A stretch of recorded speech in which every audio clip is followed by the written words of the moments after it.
Saudi Arabia और India के दरमियान एक और बहुत बड़ा मुआहदा हुआ है। अभी इंडिया जो एनर्जी पावर है वो सप्लाई कर रहा है सऊदी अरेबिया को। फिच ने कल पाकिस्तान की जो क्रेडिट रेटिंग है वो B- से उन्होंने डाउनग्रेड करके CCC पॉजिटिव कर दी। ये जो फिच के मैं पढ़ रहा था कि आप इस वक्त मुकम्मल तौर पर इन्वेस्टर्स के लिए एक ऐसा मुल्क उन्होंने डिक्लेयर कर दिया है कि इकोनॉमी डूब रही है, जो तबाह बर्बाद हो रहा है, इसमें से अगर पैसे हैं तो निकाल लो, यार अगर पैसे मजीद इन्वेस्ट करने हैं तो तुम्हारा अपना जिम्मा है। अपने 4 बदमाश हैं तो पैसे डाल के ले आना, वरना पाकिस्तान आपको देने वाला नहीं। इसका जो मतलब ये हुआ कि पाकिस्तान का जो कर्जा है वो हाईली रिस्की है। पाकिस्तान के दिवालिया होने के खदशात बढ़ गए हैं। हमारा मुल्क बाढ़ में जाता, वाम जाती जाए, हमें लोग, हमारे मुल्क को लोग लायक ही नहीं कर रहे। अभी इस्लामी रियासत सऊदी अरबिया उनके साथ काम कर रही है, इंडिया के साथ, मगर वो पाकिस्तान के साथ करना नहीं चाह रहे। एक बंदा ये नहीं बताता कि ग्रे लिस्ट निकलने से पहले हमारी क्या खराबी थी और ग्रे लिस्ट निकलने के बाद क्या खराबी थी। खुशखबरी मिल गई, खुशखबरी मिल गई, खुशखबरी। ओ भाई क्या खुशखबरी मिली, कोई एक्सप्लेन तो करो। अभी हमारे प्राइम मिनिस्टर जा रहे हैं चाइना, तो जो चीन का जो विजिट है ये पाकिस्तान के लिए इकोनॉमिक फ्रंट पे कुछ प्रॉब्लम्स क्रिएट कर सकता है। एक चाय बेचने वाला मोदी वज़ीर आज़म इंडिया का बना है और उसने मुल्क को इतनी तरक्की पे लेके गया है, इतना सेटल किया है कि उसने ये चीज़ दिखा दी हुई है कि मैंने अपने मुल्क से प्यार करता हूँ, अपनी कौम से प्यार है। जैश ए मोहम्मद के ख़िलाफ़ एक्शन लेना था, इंडिया पागल हो रहा था। इंडिया देखता नहीं है कि जैश ए मोहम्मद और जो ऑर्गेनाइजेशंस हैं वो इसलिए वो काम करते हैं बिकॉज़ तुम जिस तरीके से कश्मीरियों के साथ तुम्हारा सलूक है। उनकी देखें ना, दुबई में इंडियन को कितनी इज़्ज़त दी जाती है, पाकिस्तानियों को कोई इज़्ज़त नहीं देते। वहाँ हमारे दोस्त मुकीम हैं, उनको बड़ा बुरी नज़र से देखते हैं, हकीर नज़रों से देखते हैं।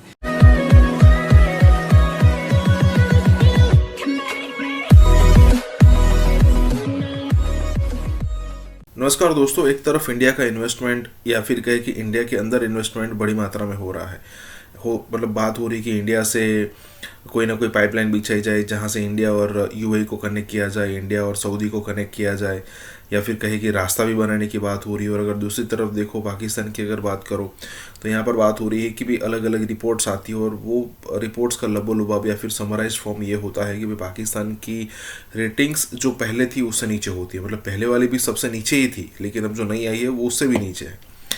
और इन्वेस्टमेंट के मामले में तो ज़ीरोज़ है ही, मतलब कि यहाँ पर इन्वेस्टमेंट नहीं करना चाहिए। और अगर आप यहाँ पर इन्वेस्ट करोगे तो आपका पैसा जो है वो ज़ीरो हो जाएगा। मतलब ये सारी चीज़ें ऐसा नहीं कि अभी से आना शुरू हुई है, ये पिछले कई सालों की बात है। 15-20 साल हो गए इस सिचुएशन को, और फिर भी पाकिस्तान का कोई प्रधानमंत्री ये सोचने पर मजबूर नहीं होता है कि भाई छोड़ो ये वोट बैंक की पॉलिटिक्स, अगर मुझे एक बार मौका मिलेगा तो मैं उसके बाद वोट बैंक नहीं सोचूंगा, मैं सिर्फ और सिर्फ यहाँ पर टारगेट करूँगा अपनी इकोनॉमी, और ये सारे जो दूसरे कठमूल्य हैं उनको साइड में करूँगा। देखते हैं ऐसा प्रधानमंत्री कब आता है वहाँ पर। इसी के साथ ही वीडियो शुरू करते हैं। सऊदी अरेबिया और इंडिया के दरमियान एक और बहुत बड़ा मुआहदा हुआ है। तो गाइस, आप सुनने के बाद आपको अपनी आंखों के ऊपर, अपने कानों के ऊपर यकीन नहीं होने वाला, बिकॉज मुझे भी यकीन नहीं हुआ था। गाइस, पहले जो डीप सी पावर केबल्स होती थी वो सऊदी अरेबिया के थ्रू जाती थी इंडिया के पास, लेकिन अभी रिजीम चेंज हो गया भाई, वक्त बदल गया, जज्बात बदल गए, वो वाला सीन हुआ। अभी इंडिया जो एनर्जी पावर है वो सप्लाई कर रहा है सऊदी अरेबिया को। इस बारे में पाकिस्तानी पब्लिक के पास जाऊंगा और उनसे पूछूंगा कि यार इतना बड़ा मुआहदा, मोहम्मद बिन सलमान खुद इंडिया जा रहा है कि ये मुआहदे के ऊपर दस्तखत करने के लिए, ये बिलियंस ऑफ डॉलर्स का मुआहदा होने वाला। गाइस, सर आपने जो बात कही वो बिल्कुल दुरुस्त कही। इसकी वजह यही है कि देखिए हमारे मुल्क में जो हुक्मरान है ना, इन्होंने एक दूसरे की टांगें खींचने का काम सिस्टम छोड़ा नहीं अभी, और इनकी अपनी झगड़े की वजह से हमारा मुल्क को 40 साल पीछे गिर चुका हुआ है। अब देखें, इंडिया एक मार्केट बन चुकी है, एक पावर में आ चुका हुआ है। उनकी करेंसी हमारे से डाउन थी, सब कुछ नीचे था, बांग्लादेश का नीचे था, इनका नीचे था, मगर उन्होंने बराबर थी, उनका बराबर था, हमारे से नीचे थे। कहने का मतलब ये है कि हमारे जो हुक्मरान हैं ना, इनको हमारे मुल्क से लगाव नहीं है, सिर्फ अपने प्रोटोकॉल से हैं, अपने शाहाना ज़िंदगी से हैं। और जाए हमारा मुल्क बाढ़ में जाता, वाम जाती जाए, इनको किसी से कोई गर्ज नहीं सिवाय अपने प्रोटोकॉल और अपने पैसे ऐशो आराम से। इंडिया है ना एक मार्केट बन चुकी है, उन्होंने अपने मुल्क को संवारा है। उनका जो हुक्मरान है ना, मुल्क के साथ सिंसियर थे, सिंसियर होने की वजह से उन्होंने अच्छे काम किए। और जो इस्लामी रियासतें जितनी हैं, यूएई है, सऊदी अरबिया है, जहाँ जहाँ भी हैं, मगर उनको इस चीज़ से नहीं है ये हिंदू है या ये क्रिश्चियन है या ये क्या है, उनको ये है कि हमारा इन्वेस्टमेंट कहाँ पे हो रहा है, हमें फ़ायदा कहाँ से हो रहा है, हमने फ़ायदा लेना है, अपने मुल्क के लिए उन्होंने काम करना है, इन्होंने अपने मुल्क के लिए करना है। मगर जिस जगह से उनको एनर्जी मिलेगी, जिस जगह पे उनको इन्वेस्टर अच्छा मिलेगा या पैसा मिलेगा, कारोबार मिलेगा, उन्होंने सीधी सी बात है वहीं पर कारोबार करना है। हमारे मुल्क में कारोबारी निज़ाम इस टाइम पर बिल्कुल ख़राब हो चुका हुआ है और है कोई नहीं है, और हमारा इमेज इतना ख़राब हो चुका है, हमें लोग, हमारे मुल्क को लोग लाइक ही नहीं कर रहे। अभी इस्लामी रियासत सऊदी अरबिया उनके साथ काम कर रही है इंडिया के साथ, मगर वो पाकिस्तान के साथ करना नहीं चाह रहे, क्योंकि पाकिस्तान ने अपने आप को 40 साल पीछे फेंक दिया हुआ है। और जो एक चाय बेचने वाला मोदी वज़ीर आज़म इंडिया का बना है और उसने मुल्क को इतनी तरक्की पे लेके गया है, इतना सेटल किया है कि उसने ये चीज़ दिखा दी हुई है कि मैं अपने मुल्क से प्यार करता हूँ, अपनी कौम से प्यार है। उधर उनके मुल्क का निज़ाम देख लें कि वो इतने पावर प्लांट लगा रहे हैं। हमारा देखें, हम तो बचपन से सुनते हुए आ रहे हैं जी काला बाग डैम बनना, जो कि आज तक हमारा ख्वाब ही है, शायद हमारी अगली नस्लों तक हमें बनता हुआ नज़र ही नहीं आ रहा। उन्होंने ऐसा निज़ाम कर दिया इंडिया ने कि सऊदी अरब वाले इनको पावर दे रहे थे, ठीक है, अब वो पावर इनसे ले रहे हैं। देखें कि मैं आपको इन्फॉर्मेशन में थोड़ा और इजाफा करूँ, हर एक सूबे के अंदर, हर एक सिटी के अंदर उनका एक एक डैम बना हुआ है, इतना स्ट्रॉन्ग कर लिया डैम का निज़ाम के सैलाब कभी आ ही नहीं सकता इंडिया के अंदर। बस ऐसी बात ही है, अल्लाह ताला की तरफ से कोई आफत आए तो आए, वैसे ही उनके ऊपर वाकई आपकी बात दुरुस्त है कि सैलाब नहीं आ सकता, मगर उन्होंने अपने मुल्क को हर तरफ से सेव किया है। उनकी देखे ना, दुबई में इंडियन को कितनी इज़्ज़त दी जाती है, पाकिस्तानियों को कोई इज़्ज़त नहीं देते। वहाँ हमारे दोस्त मुकीम हैं, उनको बड़ा बुरी नज़र से देखते हैं, हकीर नज़रों से देखते हैं, लेकिन इंडियन की बड़ी इज़्ज़त है, जोश भी अच्छी देते हैं, हाई पोस्टिंग पे हैं। और पाकिस्तानी 80% यहाँ से जो जाते हैं सिर्फ लेबर तबके के पोजीशन पे वो जा रहे हैं। तो ये सारी चीज़ें हमारी गवर्नमेंट ही करवाने वाली है, वो इज़्ज़त दिलवाती है, और वो इमरान खान दिलवा रहा था। हमें तो अमेरिका जो है वो ब्लैकलिस्ट करता है और इंडिया को टेक्नोलॉजी दी जा रहा है। अच्छा, मोदी की क्वालिटी ये है एक कि जो तो इसके साथ दोस्ती करता है ना, मोदी उसके लिए अपनी जान भी दे देता है, मतलब उसे कहाँ से कहाँ ले जाता है। और जो इसके साथ दुश्मनी करता है, वो अगला लफ्ज़ मैं नहीं बोलूँगा, तो उसके साथ वही होता है। आपको अमेरिका फ्यूचर में उस तरह डील करेगा जिस तरह आपको इंडिया चाहेगा। प्रॉब्लम है, मुल्क का सत्यानाश आपने कर दिया है। खुद देखो, इंडिया वालों को कह रहा हूँ, आपके वज़ीर आज़म जो दूसरी कंट्रीज़ में जाते थे और कैसे जाते थे, मैं वीडियो देख रहा हूँ, और मोदी जाता है तो पूरी दुनिया में उसने बताया कि भारत क्या है, ऐसे खड़ा होता है वो पूरी दुनिया के बीच में। अब मैं भारत जाता रहा हूं, अभी फिर बड़ी जल्दी जा रहा हूं। वहां पे लोगों को लेगेसी का शौक है, लोग सादे कपड़ों में आते हैं, कॉटन की साड़ियों में आते हैं, औरतें अपने बाल काले नहीं करती, ज्वेलरी नहीं पहनती, लेकिन अपनी इंटेलेक्ट से लोगों को इंप्रेस करती है। This is something I really hate. I look at this every time when I go to my institute, and I know that this is wrong at multiple levels. अब ये एक वायरल हुई है वीडियो, एक वहाँ पे कोई लेडी हैं, इंडियन लेडी, जिन्होंने ये पोस्टर्स की। मुल्क में एक साल में बढ़ती महंगाई का असर कुछ ऐसे हम समझें कि साल भर पहले 50,000 रुपए कमाने वाले की तनख्वाह आज 15,750 रुपए कम हो चुकी है। अगर इस बार इलेक्शन होते हैं इंडिया में और वो मोदी की जगह पे किसी और को वज़ीर आज़म बनाते, इतने अनलकी, इतनी बैड लक मैंने ज़िंदगी में ना किसी की देखी होगी और ना सुनी होगी कि ऐसा शख्स टैलेंटेड, जीनियस, देखने में कुर्ता पजामा और अंदर से बब्बर शेर। दुनिया के 40 फॉरेन मिनिस्टर तारड़ साहब आए हुए थे, दुनिया के 40 फॉरेन मिनिस्टर, उससे पहले फाइनेंस मिनिस्टर आए हुए थे, और IMF, सारी दुनिया उनको मिलने आई हुई थी। और ये 7 बॉर्डर है, इधर हमारे यहाँ कभी कोई फॉरेन मिनिस्टर नहीं आया, कभी कोई वजीर आजम किसी मुल्क का नहीं आया।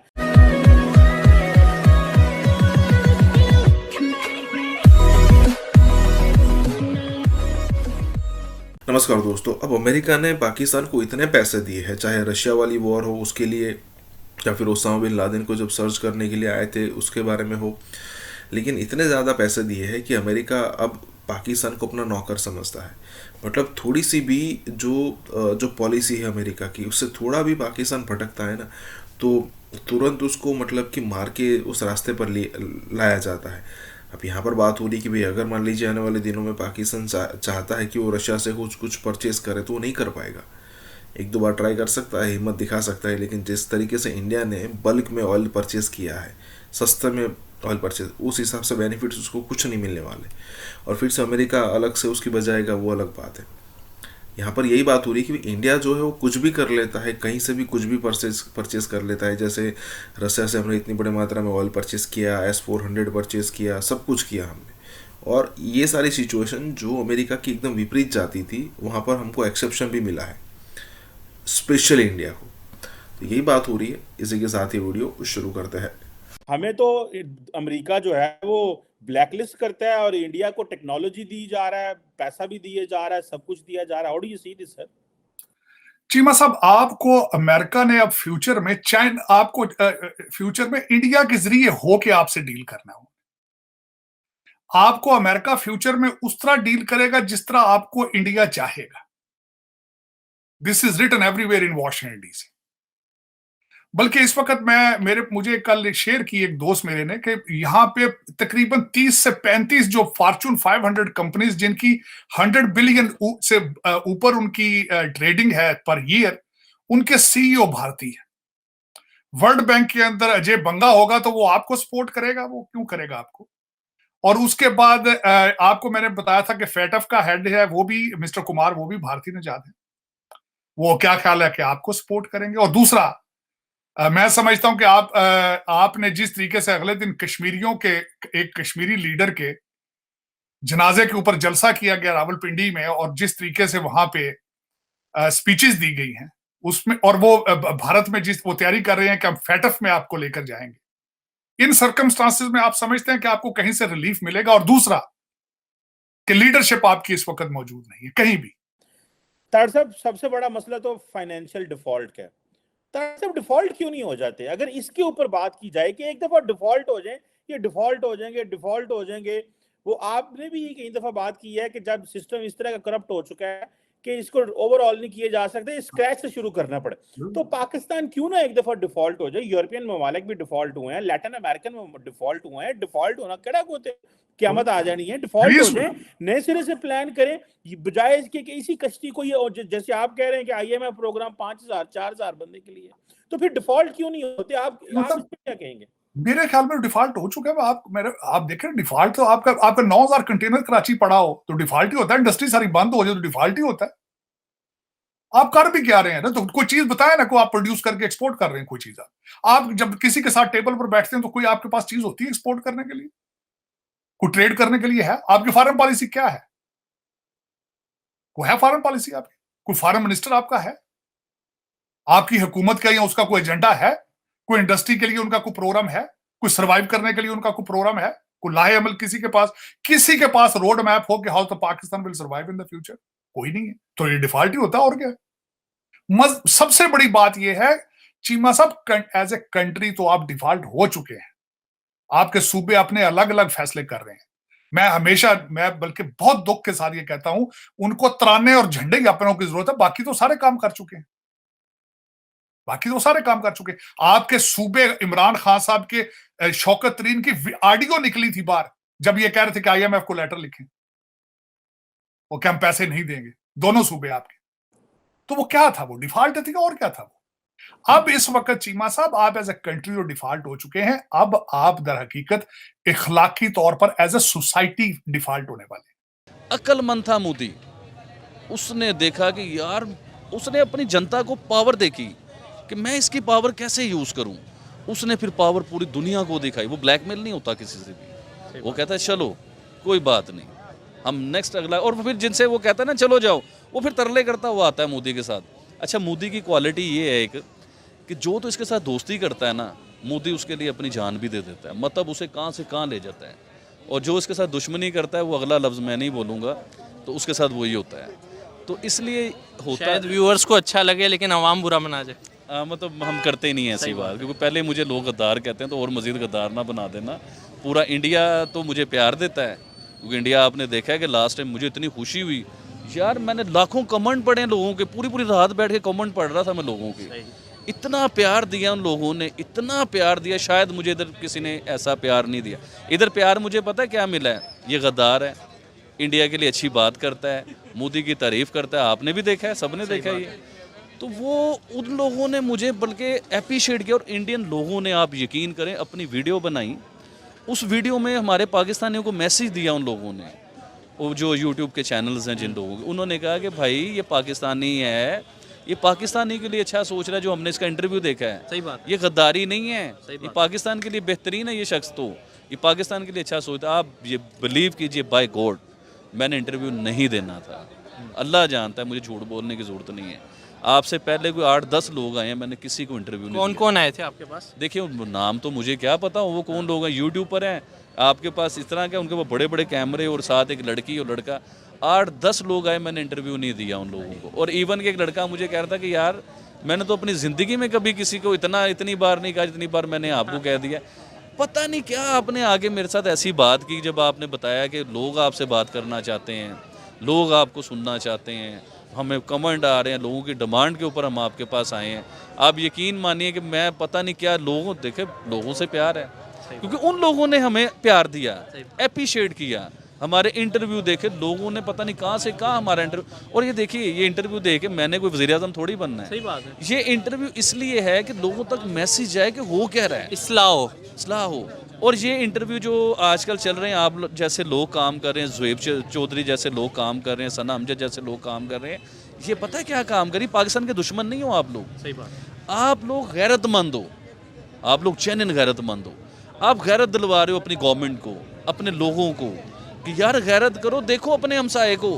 देखो दुनिया में सबसे पहले एग्जाम्पल होता है अपने घर के साथ वाले का, कि देखो तेरा हमसाया कितने चला गया है, तू उधर ही यार आई थी कर। तो हम एग्जाम्पल देते हैं इंडिया का, क्योंकि इंडिया हमारा दोस्त है, हमारा भाई है, हमारा दुश्मन नहीं है। हमें बताया गया कि वो दुश्मन है। अब इस चीज़ से बाहर निकलो, दुश्मनी ख़त्म करो, इंडिया के साथ तजारत करो, इंडिया को दोस्त बनाओ, जफ्फी डालो, मोदी को मनाओ। अब वो जैसे भी मानता है उसे जब आप मना लोगे ना, आप यकीन कैसे मनाएंगे जब हमारे स्कूल, कॉलेज, यूनिवर्सिटीज़, इवन के जो मदरसा तालीम है उसमें भी आज हमें हमारा सबसे बड़ा दुश्मन किस कंट्री का बताया जाता है? इंडियन। जब हमें ये बताया ही बचपन से जाएगा तो फिर कैसे? मैं आपको अपनी बताता हूँ, जब मैं पैदा हूँ, सब पैदा होते हैं, तो जो पैदा हो के जब बड़ा हूँ, आप यकीन कीजिए कि सबसे पहले अगर मेरी ज़िंदगी में मुझे कोई दुश्मन बताया गया वो इंडिया ही बताया गया है, कि इंडिया के साथ हमारी दुश्मनी है, जंग है, उसने हमारे लोगों के साथ ये किया, हमने उनके लोगों के साथ ये किया। अगर जब हम हिस्ट्री पढ़ते हैं ना सही तरीके से, सही वाली, वो 2 नंबरी वाली नहीं, तो फिर आपको समझ आती है कि यार इंडिया तो हमारा दुश्मन था ही नहीं, ना हम उसके दुश्मन थे। ये जो बड़े बड़े वज़ीर-ए-आज़म बन जाते हैं खाना ख़राब, इन लोगों ने दुश्मनी, अच्छा अपनी दुश्मनी के चक्कर में अपनी कंट्री को नीचे ले आए। सही बात है। उन्होंने और ही नहीं किया दुश्मनी के, उन्होंने कहा करते रहो आप जो कर रहे हो, उन्होंने तरक्की की। अब दुनिया में यार इंडिया पहचाना जाता है मेरे भाई, पता चलता है इंडिया है। आप इंडियंस के साथ खड़े हो जाओगे ना, आप अपने आप को थोड़ा सा फील करोगे यार। सर मुझे शर्म आ रही है कि ये किस तरह के लोग हैं कि इस मुकद्दस महीने में अपने मुस्लिम भाइयों का खून चूस रहे हैं। सर मैं गैर मुस्लिम हूं, मुझे भी शर्म आ रही है। वो हुक्मरान जो ठंडे कमरों और गाड़ियों में बैठकर हमारी बेबसी का नजारा किया करते थे, क्या वो रमजान में भी नहीं जान सके कि भूख की तड़प के तारों में हाथ फैलाने की जिल्लत आखिर होती क्या है? सुर सुर सुर सुर करके लाहौर से आएगा कटोरा, प्योर चांदी का कटोरा है, भीख मांगने का कटोरा इनका हाई लेवल का है। वो आएगा सुर सुर करते हुए और लगेगा ऋषि सुनक के यहाँ पे, टम से ऋषि सुनक देखेगा पाकिस्तानी कटोरा। अब अगर पाकिस्तान के मुसलमान एक बार इंडिया में आके देख लेंगे, अरे यहाँ तो एजुकेशन भी मिल रही है, खाना पीना भी सस्ता मिल रहा है, और साथ में मतलब जो हम पाकिस्तान को झेल रहे हैं जस्ट बिकॉज कि हमको वहां पे मजहब के नाम पे आजादी मिल रही है, उससे ज्यादा आजादी तो इंडिया में है, तो हम कहाँ नरक की जिंदगी जी रहे हैं वहां पे। ऐ पैदा करने वाले, क्या यही वो पाकिस्तान है जो तेरे नाम पर वजूद में आया? मुझे यहाँ बात करनी चाहिए कि आपके वहां पे हिंदुओं की क्या सिचुएशन है ना? यहाँ पे तो 25-30 करोड़ मुसलमान है, खुश रह रही है, तभी वहाँ पे 3 लाख मस्जिदें हैं, वहाँ पे बेचारे 2% से भी कम हिंदू रह गए हैं। यहाँ पर मेरे दोस्त है मुझे कहते हैं कि दिनेश कुमार कलमा पढ़ लो, मुसलमान हो जा। तो ये अमल देकर दिनेश कुमार कलमा पढ़ेगा? पहले आप उन शैतानों को जो ज़कीर अंदोज़ है, जो मुनाफाखोर है, उनको तो मुसलमान बनाए, फिर दिनेश कुमार के ऊपर आकर तबलीग कर। अगर मंदिर के लिए रिएक्शन लेने जाते हैं आपके यूट्यूबर्स तो कहते हैं नहीं, ऐसे कैसे मंदिर बनने दे, ये तो काफिरों का है। अच्छा यहाँ पे गैर मजहबी नहीं बन सकता, मतलब क्या दिमाग है, मतलब पोलियो है क्या? अगर तो गैर मजहबी नहीं बन सकता तो इंडिया तो पूरा का पूरा हिंदुस्तान, नाम है उसका हिंदुस्तान है, तो यहाँ पे 3 लाख मस्जिदें क्या कर रही है अगर गैर मजहब यहाँ पे नहीं रह सकते?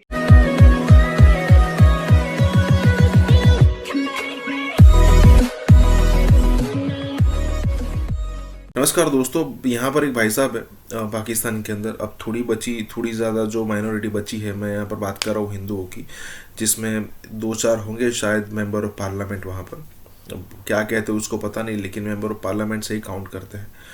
तो ये भाई साहब का कहना है कि भाई मुझे बार बार मुझे जो दूसरे मेंबर्स है वो बताते हैं कि भाई कलमा पढ़ लो, मतलब मुसलमान हो जाओ।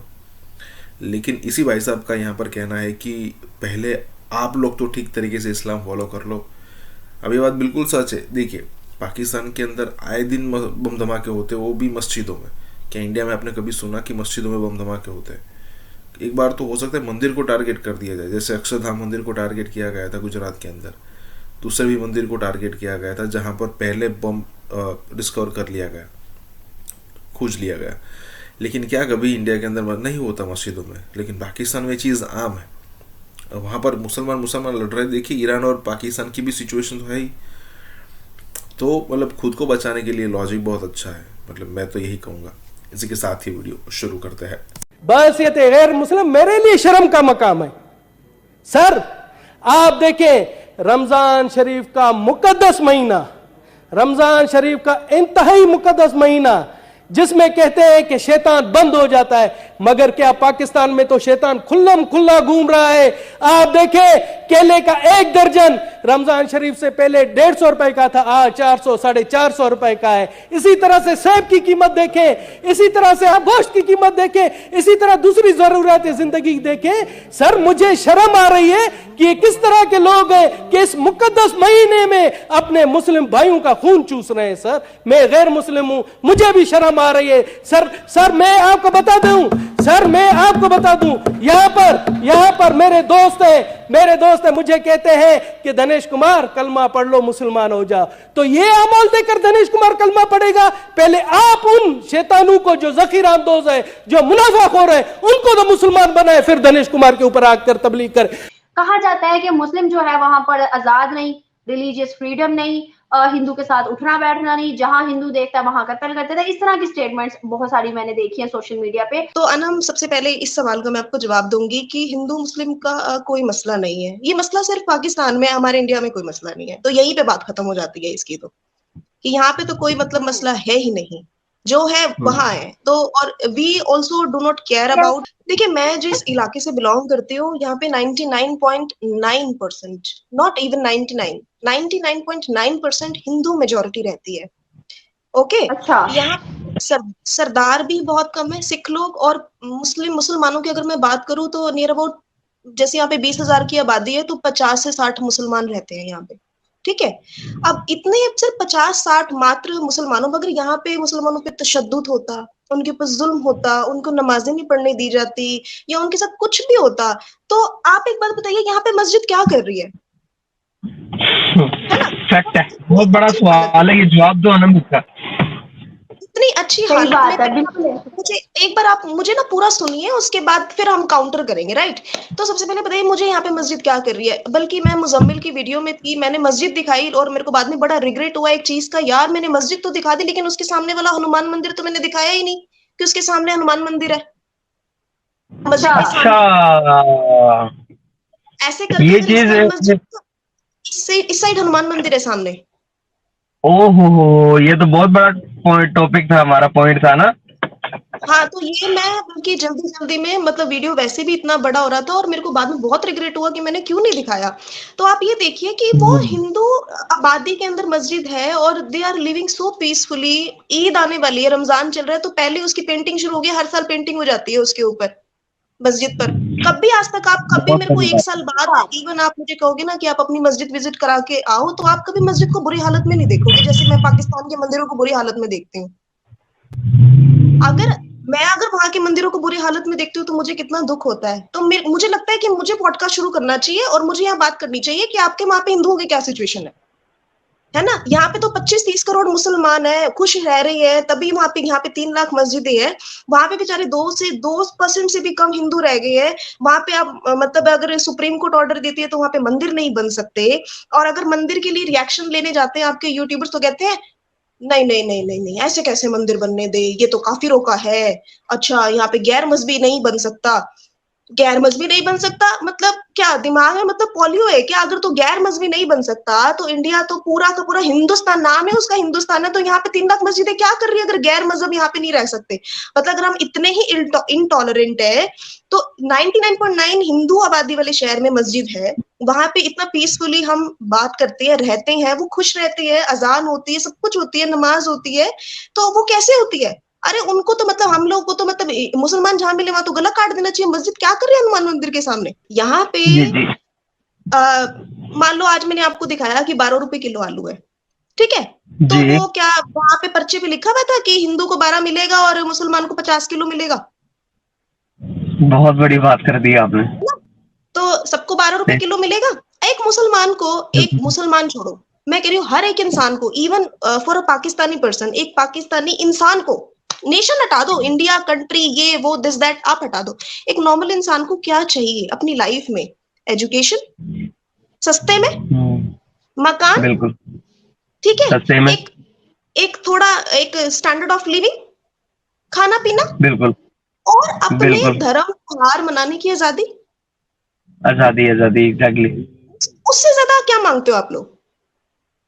सही बात मांगते हो, है ना?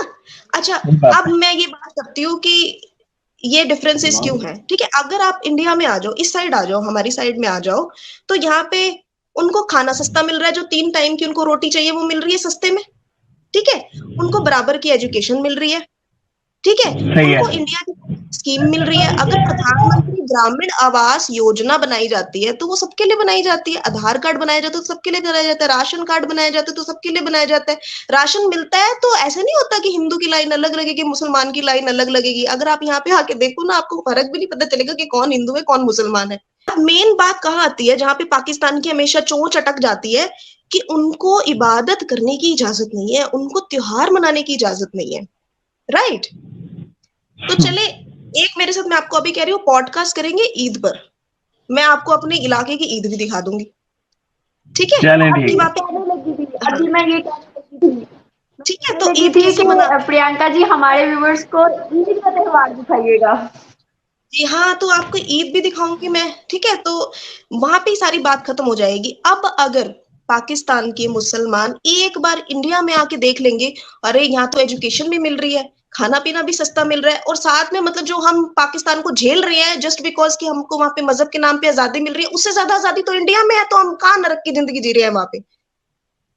अपने घर में अपने घरों ऊपर से अपने पूर्वजों को इतना कोसेंगे कि मतलब उनको मतलब भूल जाओगे कि वो कहेंगे कि आपने हमारे साथ क्यों किया ऐसा।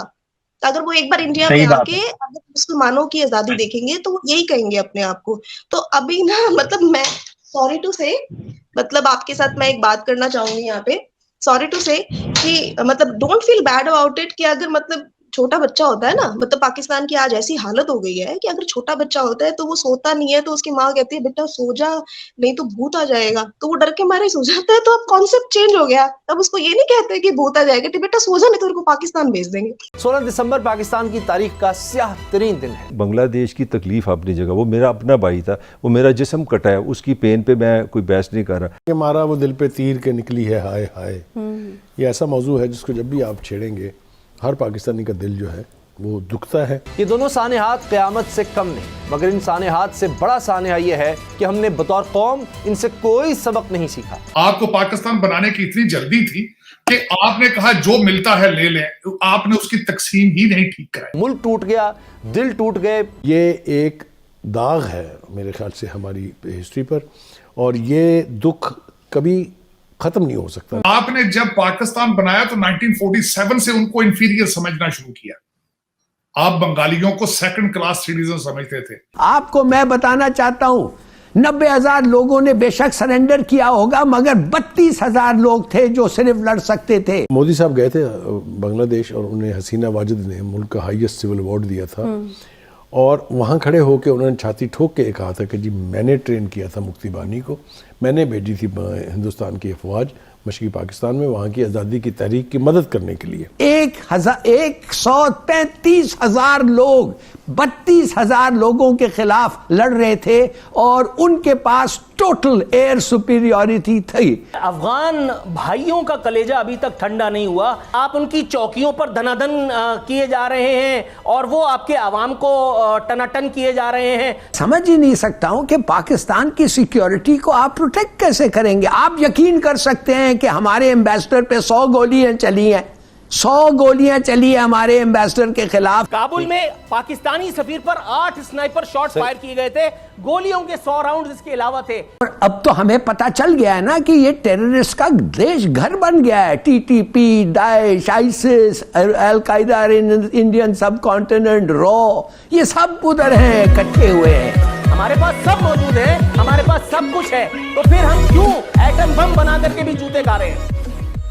नमस्कार दोस्तों, अब 1971 जब पाकिस्तान के दो टुकड़े हुए थे, वो जो सिचुएशन है ना, वो पाकिस्तान को हमेशा तकलीफ देती है। जब जब इस बात का डिस्कशन होता है, मतलब कि अगर वो डेट आ गई, 16 दिसंबर आ गया या फिर कहे कि इस टाइप की डेट आ गई, और ऊपर से इंडिया भी इस टाइप की हरकतें करता रहता है। जैसे मान लीजिए कि बांग्लादेश की प्रधानमंत्री हर 1-2 साल में इंडिया आती है, ठीक है। तो होता यह है कि जब वो जो सरेंडर वाली फ़ोटो है ना, उसके आगे ही सारे एग्रीमेंट साइन किए जाते हैं। मतलब वहाँ पर प्रधानमंत्री मोदी और शेख हसीना खड़े होंगे और वहाँ पर सब कुछ साइन किया जाता है। अब मतलब वो फ़ोटो तो अग्रीमेंट वाली आती है, लेकिन पीछे जो फ़ोटो होती है वो भी आती है। और यही चीज़ जो पाकिस्तान को जलाने के लिए मतलब इंडिया इंटेंसली करता है। उसके अलावा तालिबान जैसे लोग भी मतलब कि इरिटेट करते हैं पाकिस्तान को, या फिर टीज़ करते हैं कि भाई देखिए ये हुआ था, 90,000 सैनिकों ने सरेंडर किया था, हम तो उससे बड़ी मात्रा में सरेंडर करवाएंगे। तो 1971 वाली जो सिचुएशन है वो आज भी पाकिस्तान को हॉन्ट करती है। इसी के साथ ही वीडियो शुरू करते हैं। नाजरीन, चमन बॉर्डर पर बिला इश्तियाल फायरिंग और हमलों का सिलसिला दराज होता जा रहा है। गुज़िश्ता रोज़ एक बार फिर फायरिंग का तबादला हुआ था, जिसके नतीजे में एक शहरी जाँ बहक और 12 जख्मी हुए थे, जबकि 4 रोज़ पहले भी उसी जगह बिला इश्तियाल फायरिंग से 6 अफराद जाँ बहक हुए थे और नवंबर में भी ऐसा ही सानिहा पेश आ चुका है। हिलाली साहब, चमन बॉर्डर पर असल मसला इस वक्त है क्या? देखिए, सीधी सादी बात यह है कि चमन बॉर्डर पे टीटीपी और मेरे ख्याल में ये टीटीए जो इस वक्त हुकूमत कर रहे हैं, इन्होंने फेंस को जो लगा हुआ है उधर, उसको डिसमेंटल करना चाह रहे थे और किया उन्होंने। और हम शायद कॉट बाय सरप्राइज जैसे वो कहते हैं, और हमने शुरू में कुछ नहीं किया। तो शायद यही वजह ये है कि उन्होंने सोचा कि हम चलें, इसको निकालते जाएं, हम तो वी ऑलवेज अपोज दिस। तो उन्होंने जब फिर किया तो हमने रिएक्ट किया। रिएक्शन हमारा एक था, बम्बार्डमेंट उन्होंने सिविलियन एरियाज पे, सिविलियन घरों पे, बिल्कुल। तो काफ़ी कैजुअल्टी रेट्स हुए। जाहिर है हमने उस तरीके से जवाब नहीं दिया, मगर सुना है कि हमने उनके कोई मिलिट्री चीज़ों पे हमला किया था, मगर इट्स नॉट इनफ। ये काफ़ी नहीं है। आपको सोचना चाहिए, ये कभी नहीं मानेंगे वो फेंस, शुरू से ये नहीं मान रहे हैं। तो अब आप क्या कर सकते हैं? मुझे नहीं पता, ये कोई मिलिट्री पे है क्या रिएक्शन? माइन करेंगे आप अपने बॉर्डर्स को, बॉर्डर क्रॉसिंग उनको ये करने के लिए क्लोज कर देंगे, बंद कर देंगे, ट्रेड को रिस्ट्रिक्ट कर देंगे, माने क्या करेंगे आप? इसलिए कि टीटीए जो है वो टीटीपी को तो रोक नहीं सकती, ना वो रोकने चाहती है। उनको उन्होंने पनाह दिया है, उनको उन्होंने हथियार दिया है, उधर से वो हमें अटैक कर रहे हैं। तो मैं ये समझ ही नहीं सकता हूं कि पाकिस्तान की सिक्योरिटी को आप प्रोटेक्ट कैसे करेंगे। आप यकीन कर सकते हैं कि हमारे एम्बेसडर पे 100 गोलियां चली हैं, 100 गोलियां चली है हमारे एम्बेसडर के खिलाफ। किधर से? एक घर जो पाकिस्तान एम्बेसी के ऊपर से वो देख सकता था। तो भाई, जब एक एम्बेसी है और एक टारगेटेड एम्बेसी है, आपने सोचा ही नहीं कि वो घर को खाली कराएं, या वो घर पे ऐसी सिक्योरिटी लगाएं, या कोई उधर से जाके 100 गोली। अब आप सोचिए 100 गोली कितने देर लगते हैं, और वो फायर करते गया है। और अब तो हमें पता चल गया है ना कि ये टेररिस्ट का देश घर बन गया है। TTP, Daesh, ISIS, al Qaeda, Indian सब कॉन्टिनेंट, रॉ, ये सब उधर हैं, इकट्ठे हुए हैं। और मैं आपको एक दो चीज़ें जल्दी से बता दूं जी। 40 मिलियन अफगान हैं, 39 या 40 मिलियन, उनके जो डॉलर्स की रिक्वायरमेंट है वो सब पाकिस्तान से स्मगल हो रही है, बिल्कुल हमारे बॉर्डर से वो बात जा रही है, तो क्यों नहीं हमारे डॉलर्स कम हो जाएंगे। और दूसरी बात है गंदम और ये वो, उनका खुराक हमारे वहां से आ रहा है यार, तो क्या कर रहे हैं आप लोग इसके बारे में। फॉल ऑफ ढाका पे वो एक दोस्त कह रहा था कि ये राइज ऑफ ढाका है ढाका वालों के लिए, आज वो कहाँ पे खड़े हैं, हम कहाँ पे हैं। और फिर दूसरा, मैं छोटी सी एक बात बसद एहतराम शामी साहब के साथ इख्तलाफ ये करना चाहूँगा कि जो मामलात एस्टेब्लिशमेंट के हवाले से उस वक्त थे, हमें तो अभी भी वो नज़र आ रहे हैं ना मामला किसी ना किसी सूरत रिपीट होते हैं। इस पे मैं एक आपको थोड़ा सा एक हिस्टोरिक फैक्ट देना चाह रहा हूँ। जब पाकिस्तान बना था तो मशरिकी पाकिस्तान 54% था, फिर 71 में देवर 51%।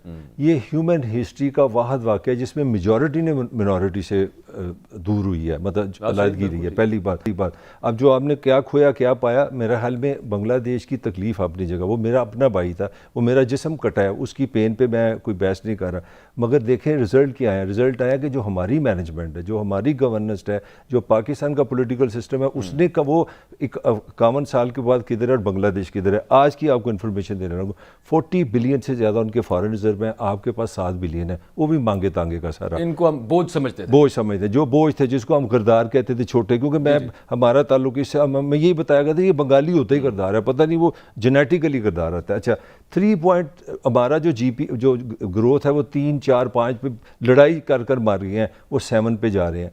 इस बार ये 3 महीने से मुसलसल हमारी एक्सपोर्ट कम हो रही हैं। मैं हैरान रह गया, बांग्लादेश की पिछले महीने 5 बिलियन इजाफा हुआ है, मैं इजाफे की बात कर रहा हूँ। फिर हमारी रिमिटेंस, ये लास्ट ये भी ले लें, नवंबर को पाकिस्तान की रिमिटेंस कम हुई हैं, ऑन दी कॉन्ट्ररी बांग्लादेश की इजाफा हुई हैं। नंबर 4 सबसे बड़ी बात जो पाकिस्तान ने 1971 तक एक जो कॉन्सेप्ट था वो ये था कि बंगाल में पॉपुलेशन बहुत है। कुड यू बिलीव उन्होंने हमसे हाफ जो पॉपुलेशन कंट्रोल बेहतर किया है। वुमेन एजुकेशन में हमसे आगे हैं, वो एजुकेशन में हमसे आगे हैं, हर जगह साबित किया उन्होंने साबित किया से लेके सर पाकिस्तान के उन्होंने बांग्लादेश ने ये एक चीज साबित कर दी है कि उनका जो मैनेजमेंट है, उनका जो पॉलिटिकल सिस्टम है, उनकी जो गवर्नेंस है वो हमसे बेहतर है। बिल्कुल ठीक है। ताइवान बार बार अप्रोच कर रहा है इंडिया को, कह रहा है कि हमारे साथ फ्री ट्रेड एग्रीमेंट आप करो। इस टाइम इंडिया की जो काइट है वो हवाओं में उड़ रही है और पाकिस्तान अभी सिर्फ उनकी काइट उड़ते हुए ही देख रहा है। देखा जाए तो इंडिया इस टाइम वर्ल्ड वाइड जो पूरी दुनिया में छाया हुआ है, इंडिया का नाम बन चुका है। क्योंकि अफगानिस्तान के लोग भारत से बहुत प्यार करते हैं, भारत की बड़ी इज्जत करते हैं और भारत को बहुत ऊपर देखते हैं। क्या पाकिस्तान दे सकता है ताइवान को? ताइवान को पाकिस्तान बहुत कुछ दे सकता है, जो चीज़ ताइवान को चाहिए पाकिस्तान दे सकता है। हाँ, पाकिस्तान के अंदर ये चीज़ है कि इनके पास कुछ नहीं है। क्या अफगानिस्तान की गवर्नमेंट ने बुलाया है इंडिया को इन्वेस्टमेंट के लिए? अफगानिस्तान की गवर्नमेंट कौन? वही तालिबान। इंडियंस कहते हैं जी कि हमारे तो बड़े हिस्टोरिकल और सिविलाइजेशनल ताल्लुकात हैं अफगानिस्तान की अवाम के साथ। ये बहुत बड़ा थप्पड़ है पाकिस्तान के मुंह पे और पाकिस्तान की मिलिट्री एस्टेब्लिशमेंट के मुंह पे। अमेरिका है ना, उधर का अगर फर्ज करें $1000 है, ठीक है, $1000 है, वो ये देखे मेरा इतना बड़ा वॉलेट है, इसके अंदर वो नजर भी नहीं आएगा। पाकिस्तानी 1 लाख रुपया डालें वो इसमें पूरे ही नहीं आएगा, तो वर्थ किसकी ज्यादा हुई? पाकिस्तानी करेंसी की। इसलिए पाकिस्तानी करेंसी के साथ किसी का कोई मुकाबला नहीं है। अब तालिबान डबल गेम खेलते हैं, तालिबान बड़े सियाने, उनको समझ लग गया अब मुल्कों को कैसे भगाना है और क्या करना है। इंडिया से हर बंदा जो है पूरी दुनिया में फैला हुआ है, हर बंदा, हर घर में से एक आधा बंदा तो है। आप उनका रेमिटेंसी देख लो, इस दफा $100 billion, they have crossed $100 billion. Mukesh Ambani के पास जितना पैसा है ना, ठीक है, हमारे एक जनरल के पास से निकल आता है। Who is Mukesh Ambani? Sir आपके पास ये इन्फॉर्मेशन आई कहाँ से है? ये इन्फॉर्मेशन मेरी सारी खुद की बनाई हुई है, ये मुझे गॉड गिफ्टेड इन्फॉर्मेशन है सारी।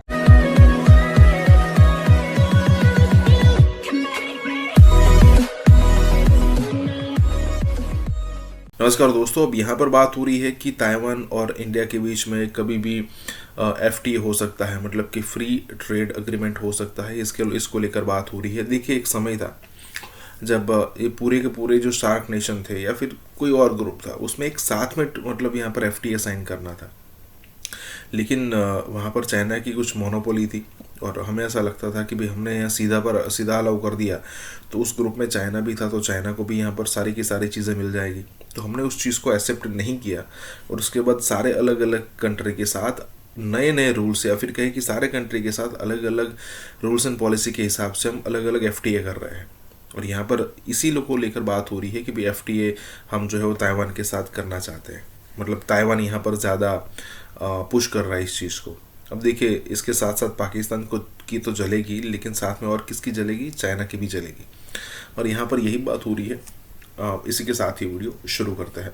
ताइवान बार बार अप्रोच कर रहा है इंडिया को, कह रहा है कि हमारे साथ फ्री ट्रेड एग्रीमेंट आप करो। अगर मैं ताइवान की बात करूं तो वर्ल्ड का सेकंड लार्जेस्ट प्रोड्यूसर है इलेक्ट्रॉनिक्स का। सेमीकंडक्टर की प्रोडक्शन में ताइवान बहुत ज़्यादा आगे जा रहा है और ये कह रहा है कि हम सेमीकंडक्टर की, इलेक्ट्रॉनिक्स की प्रोडक्शन करना चाह रहे हैं इंडिया में, क्योंकि हमें चाइना के टक्कर की एक ही मार्केट इस पूरी दुनिया में नज़र आ रही है जो कि ईमानदारी से काम करती है, जिसकी पॉलिसीज़ बहुत ज़्यादा अच्छी है और जिसकी इकोनॉमी अब आने वाले अरसे में बहुत ही आगे जाने वाली है, वो इंडिया है। इसीलिए हम चाहते हैं कि फ्री ट्रेड एग्रीमेंट हो जाए जिससे हमें बहुत ज़्यादा फ़ायदा हो और इंडिया को भी फ़ायदा हो। देखिए ना, अब चाइना की हमारे साथ ज़्यादा लगती है, इंडिया की उनके साथ बनती भी नहीं है। तो ताइवान और चाइना का बहुत अच्छा है, तो उनको ये चाहिए कि इंडिया को छोड़ के उनको पाकिस्तान को प्रेफर करना चाहिए ना। इंडिया को छोड़ के पाकिस्तान आए वो?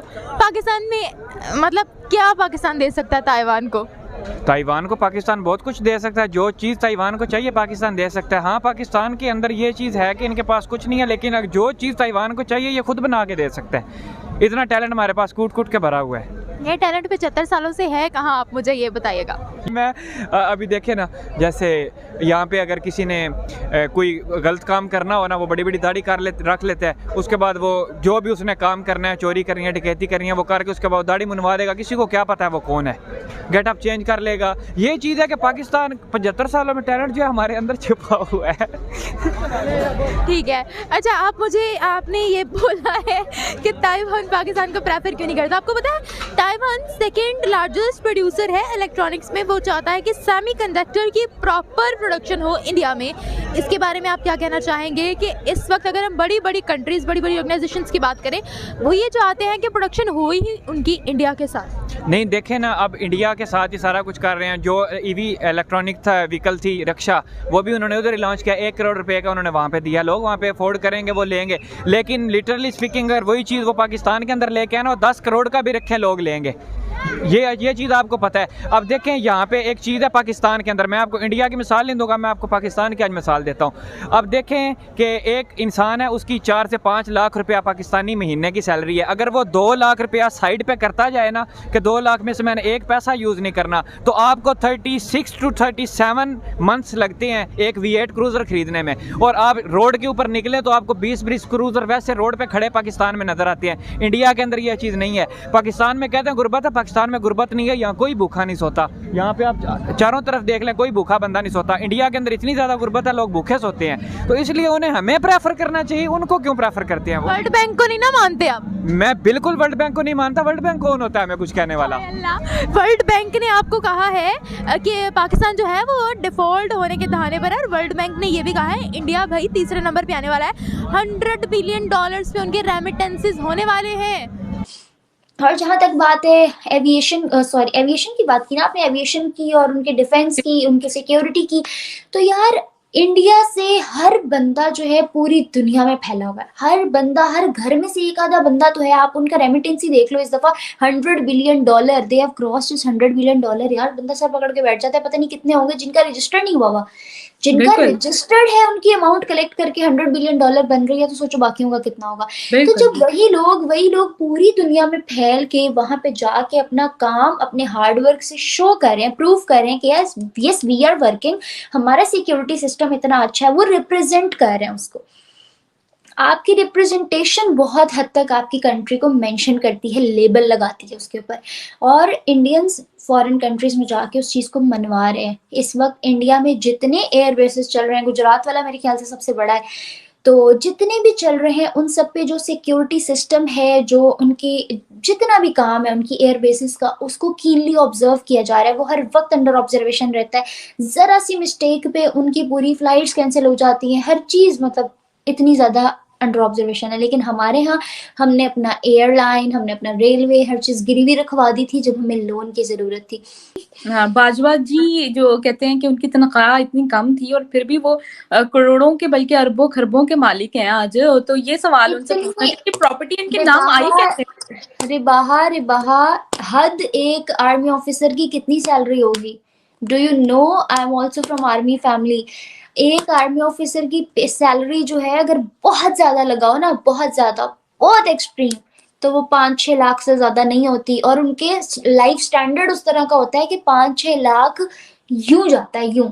तुम बीइंग अ यूट्यूबर, तुम्हें आइडिया होगा कि यार यूट्यूबर्स का अगर इतनी अर्निंग आ रही होती है 3-4-5 लाख, तो कैसे उड़ जाती है, पता भी नहीं चलता, फिर रुल रहे होते हैं सड़कों पे। तो सोचो कि रुलने के लिए जाती है कि भाई और कमाएंगे तो खाएंगे ना। ऐसा ही है। तो एक आर्मी ऑफिसर जिसका लाइफस्टाइल इतना एक्सपेंसिव है, जिसने स्टैंडर्ड इतना मेंटेन रखना, उसका 5-6 लाख से कहाँ गुजारा होता है? वो बंदा जब रिटायर होता है तो जखीरे बने हुए होते हैं। यार मेरे बाप ने रिटायरमेंट खुद ली है, हमारे पास तो कोई जखीरा नहीं है भाई। हमने तो कहीं नहीं देखा मेरे बाप ने आइलैंड खरीद लिया हो पूरा। क्यों, किधर से, कहाँ से आता है वो पैसा? वो हमारी जेबों से निकला हुआ होता है। 71% इस वक्त जो है आर्मी को जा रहा है, डिफेंस को जा रहा है। हमारे मुल्क की इकोनॉमी में से 71%, और सिर्फ मेरे ख्याल से 5 से 6% या 3 से 4 हमने एजुकेशन के लिए रखा हुआ है। इस साल रूस और भारत के दरमियान एक मुआहिदा तय पाया था कि इन दोनों ममालिक के दरमियान जो भी ट्रेड होगी वो डॉलर की बजाय इंडियन रुपी में की जाएगी। बहुत बड़ी ऑफर जिससे यूएसए तक हैरान है। रशिया अब अपने इंटरनेशनल ट्रेड करने जा रहा है इंडियन करेंसी में। इंडिया और रशिया जो है वो नेशनल करेंसीज में ट्रेड की बात कर रहे हैं। लेकिन अब सबसे इंटरेस्टिंग बात यह है कि 35 कंट्रीज ऐसी हैं जो इंडियन रुपी को इस्तेमाल करने के लिए अपना इंटरेस्ट शो कर रही हैं, यानी जो भी ट्रेड की जाएगी वो इंडियन करेंसी में की जाएगी। जो रशियन जो हैं वो इंडियन रुपया, अगर उनके पास सरप्लस इंडियन रुपया है और उन्हें इंडियन मार्केट से वो रुपया उठा लिया है, that is another way to strengthen the Indian currency. कल को अगर पाकिस्तान को जरूरत पड़ती है इंटरनेशनल ट्रेडिंग के लिए, तो क्या पाकिस्तान भी इंडिया की करेंसी यूज करेगा? पॉपुलैरिटी तो इस टाइम पे इंडिया बहुत बड़ा मुल्क है, उनकी आबादी हमसे ज्यादा है और मोदी ज्यादा पॉपुलर है, तो फिर उसका जो कश्मीर के ऊपर मौकफ है वो हम तस्लीम कर लें इस बात के ऊपर। ये 8 महीने जो गुजरे हैं, हर किस्म के हमारे इकोनॉमी पे इम्पैक्ट हुआ है, हमारे साइकी पे इम्पैक्ट हुआ है। हम लोग अलग अलग हो गए हैं, हमें इदारे टक्कर कर रहे हैं। अब इंडिया वो क्यों इसलिए कर रहे हैं कि वो जो हमारा साउथ एशिया है वो इसके अंदर आकर अपनी एक मजीद ताकत साबित करना चाहता है। चाइना के साथ मिल के इंडिया अमेरिकन डॉलर को नीचे लेके आ रहा है। तो अगर हमें अपनी इकोनॉमी को बचाने के लिए इंडिया से भी तजारत करनी पड़े तो कोई इशू नहीं है। इंडिया के साथ भी अगर हमारी इकोनॉमी बेहतर हो तो हमें ट्रेड के लिए उनके साथ जाना चाहिए। और मैं लिख के दे देता हूं, आपकी तरक्की पॉसिबल ही नहीं है जब तक आप भारत के साथ रिलेशनशिप ठीक नहीं करेंगे। तरक्की पॉसिबल नहीं है। You can not even survive in the future. हमारे पाकिस्तान में 35 लाख लोग हैं जो सिर्फ भीख मांग रहे हैं, जो बिल्कुल तंदुरुस्त है। ये है इस मुल्क के अंदर हालात, ये है वो जबर की कैफियत। देखें, उम्रा करने, हज करने में सबसे ज्यादा तादाद आपकी है, लेकिन साथ पोर्न देखने की भी तादाद सबसे ज्यादा आपकी। छोटा सा मुल्क है लेकिन पोर्न आप इतना देखते हैं जिसकी हद कोई नहीं।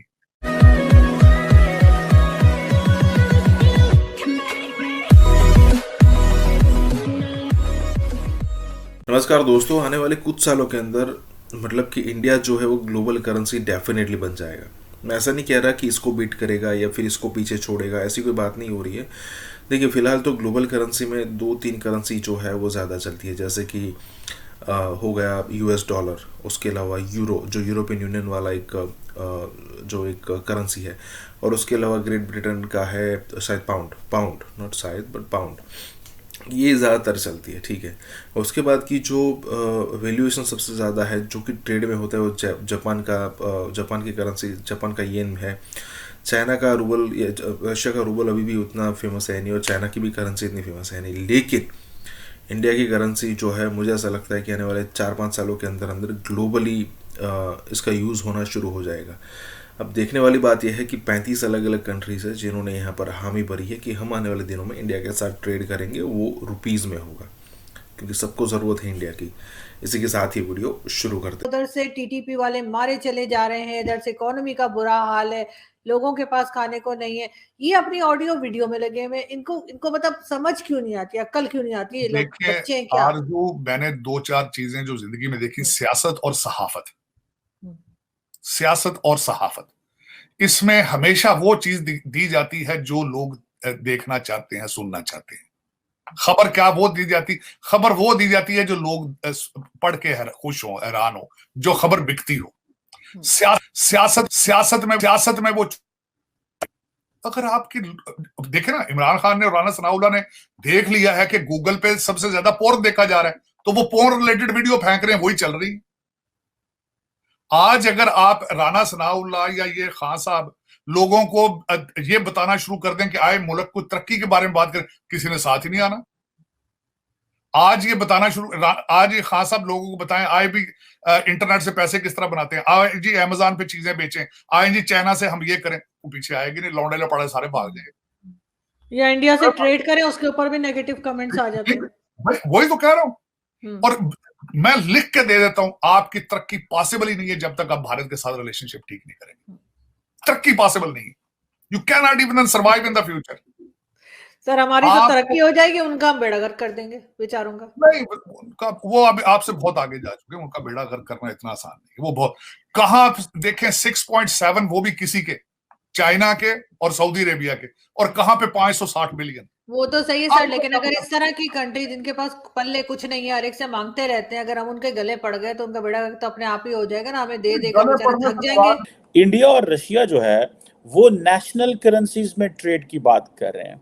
जब पाकिस्तान को एक चीज का पता था कि पाकिस्तान नेट इंपोर्टर है एनर्जी का, पाकिस्तान नेट इंपोर्टर है जो है वो इवन के एडिबल्स का, तो भाई आपने उन ममालिक के साथ अच्छे ताल्लुकात रखो, अपनी करेंसी को वहाँ पे इंट्रोड्यूस कराओ और उनके साथ अपनी करेंसी में इंगेजमेंट करने की कोशिश करो। अब फॉर एग्जांपल मैं देख रहा था कि जो इंडिया के एम्बेसडर हैं रशिया के अंदर, ठीक है, वो बता रहे थे कि इंडिया रशिया की जो बायलैटरल ट्रेड है that has increase to $27 billion, जिसमें तकरीबन $25 बिलियन की एक्सपोर्ट है रशिया की, और इंडिया की एक्सपोर्ट सिर्फ $2 बिलियन है। लेकिन ठीक है, जिसमें primarily they are importing oil and fertilisers, लेकिन जो इंपॉर्टेंट चीज़ ये है कि वो जो $25 बिलियन की इंपोर्ट है जिसमें प्राइमरली क्रूड ऑयल वगैरह है। अब जाहिर बात है, नॉर्मली ये जो इस तरह की ट्रेड होती है कि $25 बिलियन एक्सपोर्ट हो, $2 बिलियन इंपोर्ट हो, this is not a sustainable model. But the problem here, the solution the Indians have is that of all the $5 billion जो ऑयल, क्रूड ऑयल ये इंपोर्ट कर रहे हैं, उसमें से बहुत सारा जो है ये एक्सपोर्ट कर देते हैं। ठीक है, आप देखें कि ये क्या नाम है, इस business forum, India Russia business forum पे वो बात कर रहे थे। सो अब ये एनालिसिस कर लें कि एक तरफ और बहुत सारे जो रशियन बैंक हैं, जिसमें गैसप्रोम बैंक है, जेनिथ बैंक है, उनको स्पेशल जो है वो लिवरेज दी गई है। अब जो रशियन जो हैं वो इंडियन रुपया, अगर उनके पास सरप्लस इंडियन रुपया है और उन्हें इंडियन मार्केट से वो रुपया उठा लिया है, that is another way to strengthen the Indian currency. तो उस पैसे को वो इंडिया के अंदर परचेज भी कर सकते हैं, चीजें बाय भी कर सकते हैं, इन्वेस्टमेंट भी कर सकते हैं, और जो रशियन बैंक है उस पैसे को लगा भी सकते हैं। So that is how India जो है वो अपने पैसे को उठा रहा है। ठीक है जनाब, ये वो चीजें होती हैं, this is how they are making an impact. अब देखिए कि जो, और साथ ही अगर आपको याद हो कि इंटरनेशनल नॉर्थ साउथ जो ट्रांसपोर्ट कॉरिडोर है, इसके ऊपर भी जो है वो काम शुरू हो चुका है। ईस्टर्न मैरीटाइम कॉरिडोर जो है उसके ऊपर भी चीजें चल रही हैं कि आप just listen to the Indian ambassador जो पवन कपूर है, the Indian ambassador to Russia, आप उनको सुने, क्या खूबसूरती से वो बंदा बात कर रहा है। मेरा दिल खुश कर दिया उस बंदे ने, जिस अंदाज से वो बात कर रहा था। ठीक है जनाब, और उसने बता रहा है ऐसे, मतलब मुझे तो कोई एक भी बंदा साड़ा नहीं लग गया। मुझे तो ऐसे लग रहा है पाकिस्तानी एम्बेसडर दुनिया में डरे रहते हैं हर वक्त, उस तरह खुल के बात ही नहीं करते जिस तरह करनी चाहिए। और अगर खुल के बात करते भी हैं तो उनको जारी बात है वो पजीराई नहीं मिलती। द रीजन बिहाइंड इज उनके पीछे स्टेट ही कोई नहीं है। और भाई हमारे एम्बेसडर्स को तो प्रॉब्लम ये है कि जहां फॉरेन मिनिस्टर जाता है वो जाके पैसे मांगना शुरू कर देता है। इंडियन एम्बेसडर्स को ये एडवांटेज है कि वो जिधर जाते हैं वो कहते हैं जी हाँ, तो हम तो बिजनेस करने आए हैं, हम तो नेशनल करेंसीज में ट्रेड करने आए हैं, हम आपके साथ आए, हमारे साथ काम करें। अब ये जो मैंने आपको जो S&P जो है इसने पाकिस्तान की जो क्रेडिट रेटिंग जो है इसको CCC+ कर दिया B से। This is what the Bloomberg is making it. Inflation shock पे है, फ्लड्स के है। जनवरी में हम बिलावल भुट्टो को सुन रहा था मैं पिछले दिनों अटलांटिक काउंसिल में, वो कह रहे थे कि हम जनवरी में एक कॉन्फ्रेंस यूनाइटेड नेशंस कर रहा है हमारी गुर्बत के ऊपर, हमारे ऊपर पैसे इकट्ठे करने के ऊपर।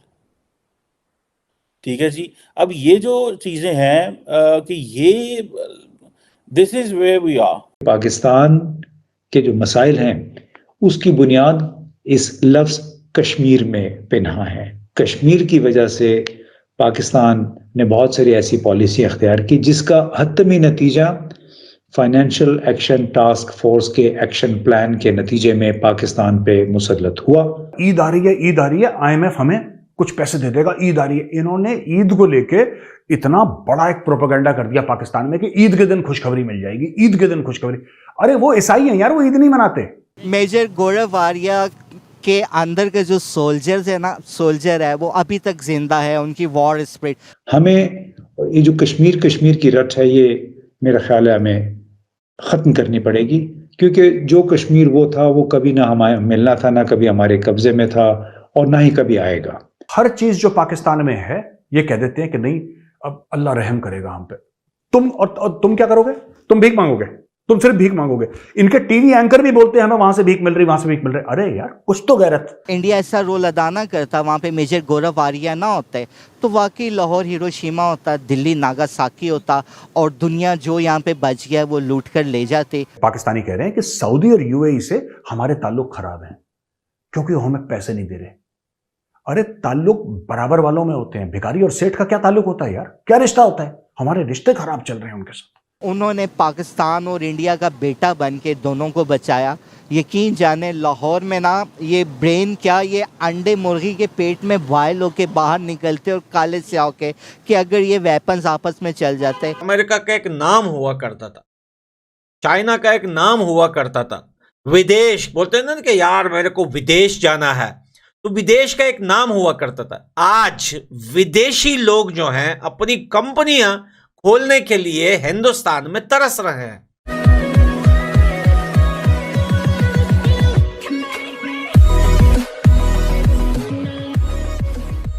नमस्कार दोस्तों, अब यहाँ पर बात हो रही है एक पाकिस्तानी पत्रकार है।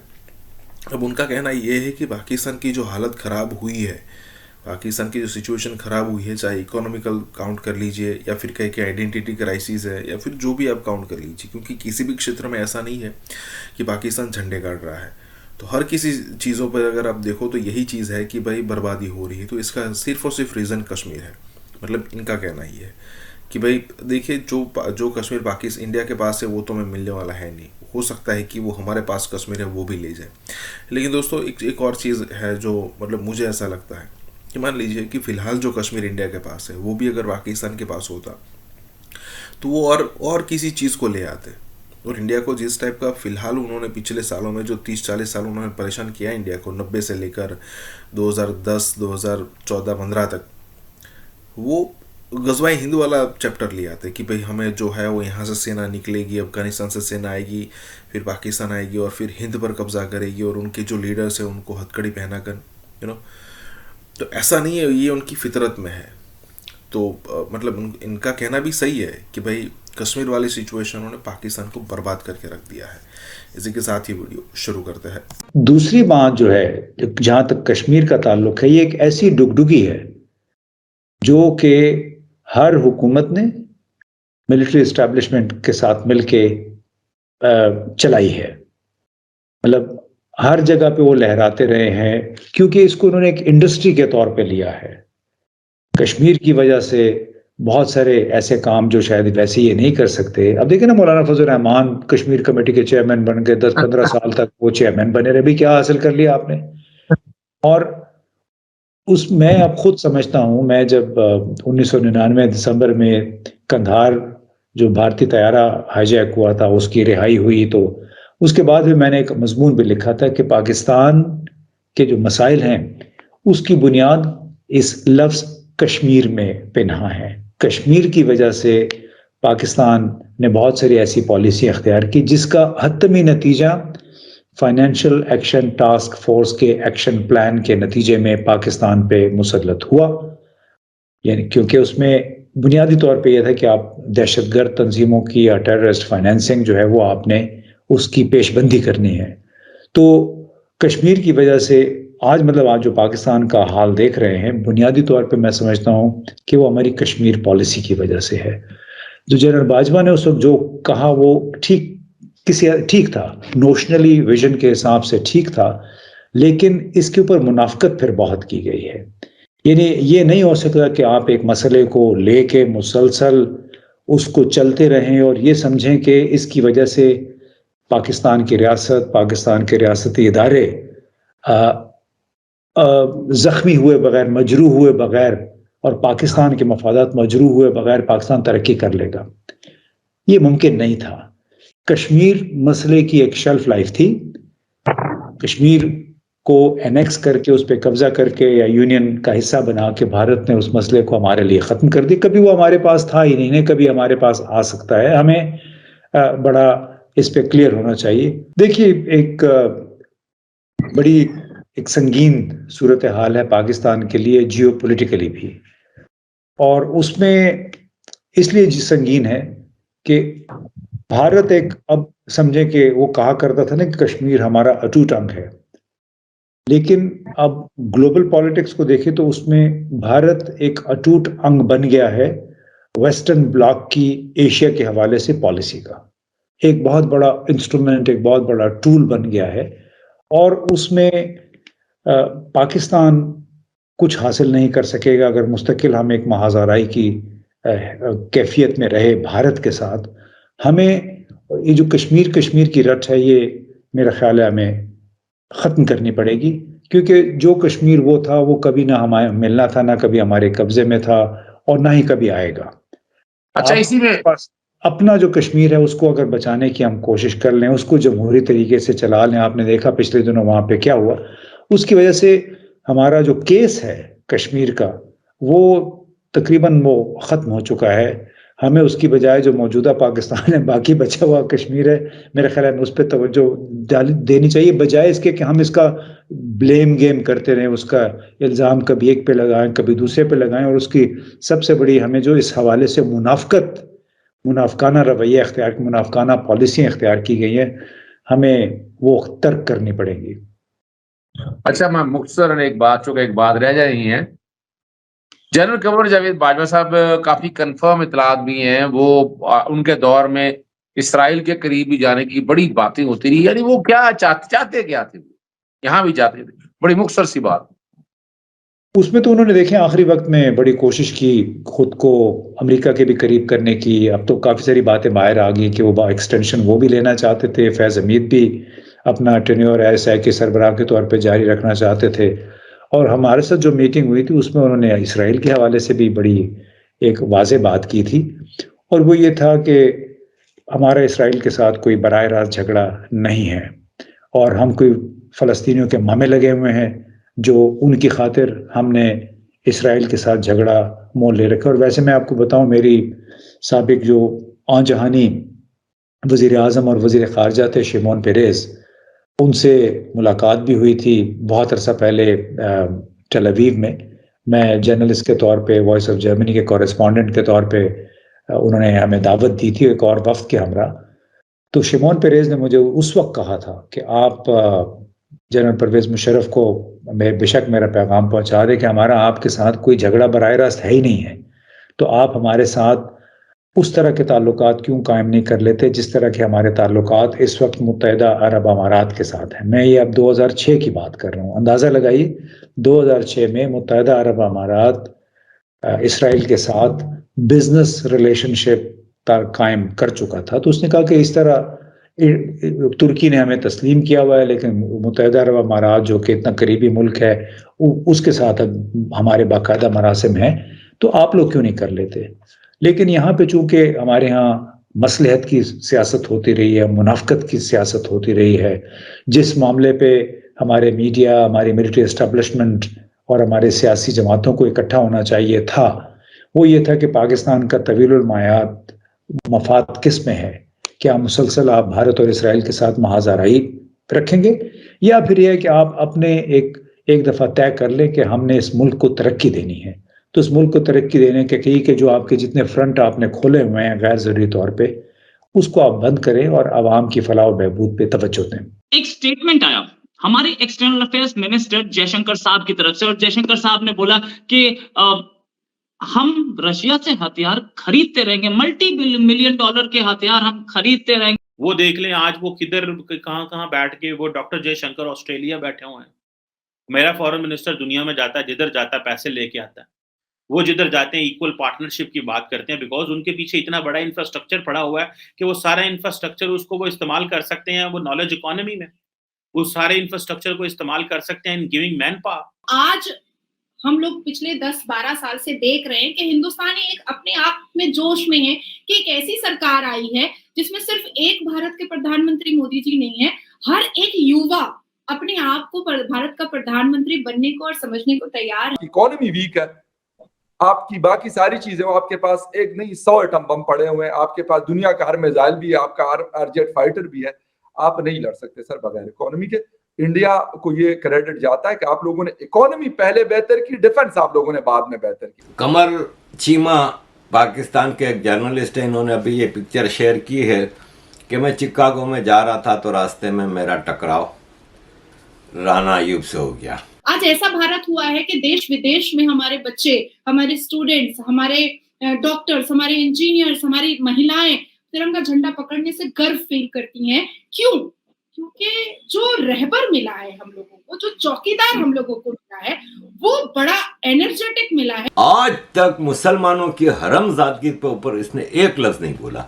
नए भारत में हम डिग्निटी पर, सेल्फ रिस्पेक्ट पर, सेल्फ कॉन्फिडेंस पर हम ज्यादा भरोसा करते हैं। कि ऐसा ही चाहिए था चौकीदार जो हर किसी को कहे कि जागते रहो क्योंकि अब नया भारत बन रहा है। मैं समझता हूँ ये सारी चीजें within a month settle ना हुई तो we are moving towards something big, जिसमें जिस तरह हो सकता है पाकिस्तान में आर्मी बेस हो सकती है, पाकिस्तान भारत की झड़प हो सकती है, जिसमें कई चीजें आ सकती हैं सामने।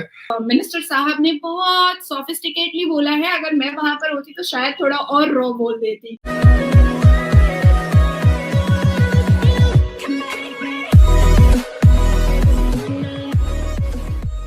नमस्कार दोस्तों, अब प्रधानमंत्री मोदी का एक अलग जलवा है, उसमें कोई डाउट नहीं है। अमित शाह का एक अलग जलवा है। अजीत डोभाल की बात करें तो उनका भी एक अलग सिचुएशन है, योगी जी वाला है। लेकिन इन सब में हम एक और मतलब मैं ऐसा नहीं कह रहा कि हम उन भाई साहब को भूल रहे हैं, लेकिन बहुत ही महत्वपूर्ण रोल उन्होंने निभाया है पिछले दिनों। उनकी बात मतलब उनका नाम है जयशंकर साहब। अब उन्होंने यहाँ पर मतलब जो प्रेशर इंडिया की मतलब कि गवर्नमेंट फील कर रही थी, उन्होंने बहुत ही इजी तरीके से उन्होंने इस प्रेशर को नीचे उतार दिया। मतलब जब यहाँ पर रशिया और यूक्रेन की वॉर हुई तो हमें पता था कि पूरी दुनिया यहाँ पर प्रश्न उठाएगी कि भाई आप जो है वो रशिया से सारी चीज़ें परचेज करते हो, उनको पेमेंट करते हो, तो रशिया जो है इन सारे पैसों को यूज़ करता है यूक्रेन के खिलाफ वॉर में, मतलब आप फंड करते हो। तो इंडिया ने कुछ सुना ही नहीं।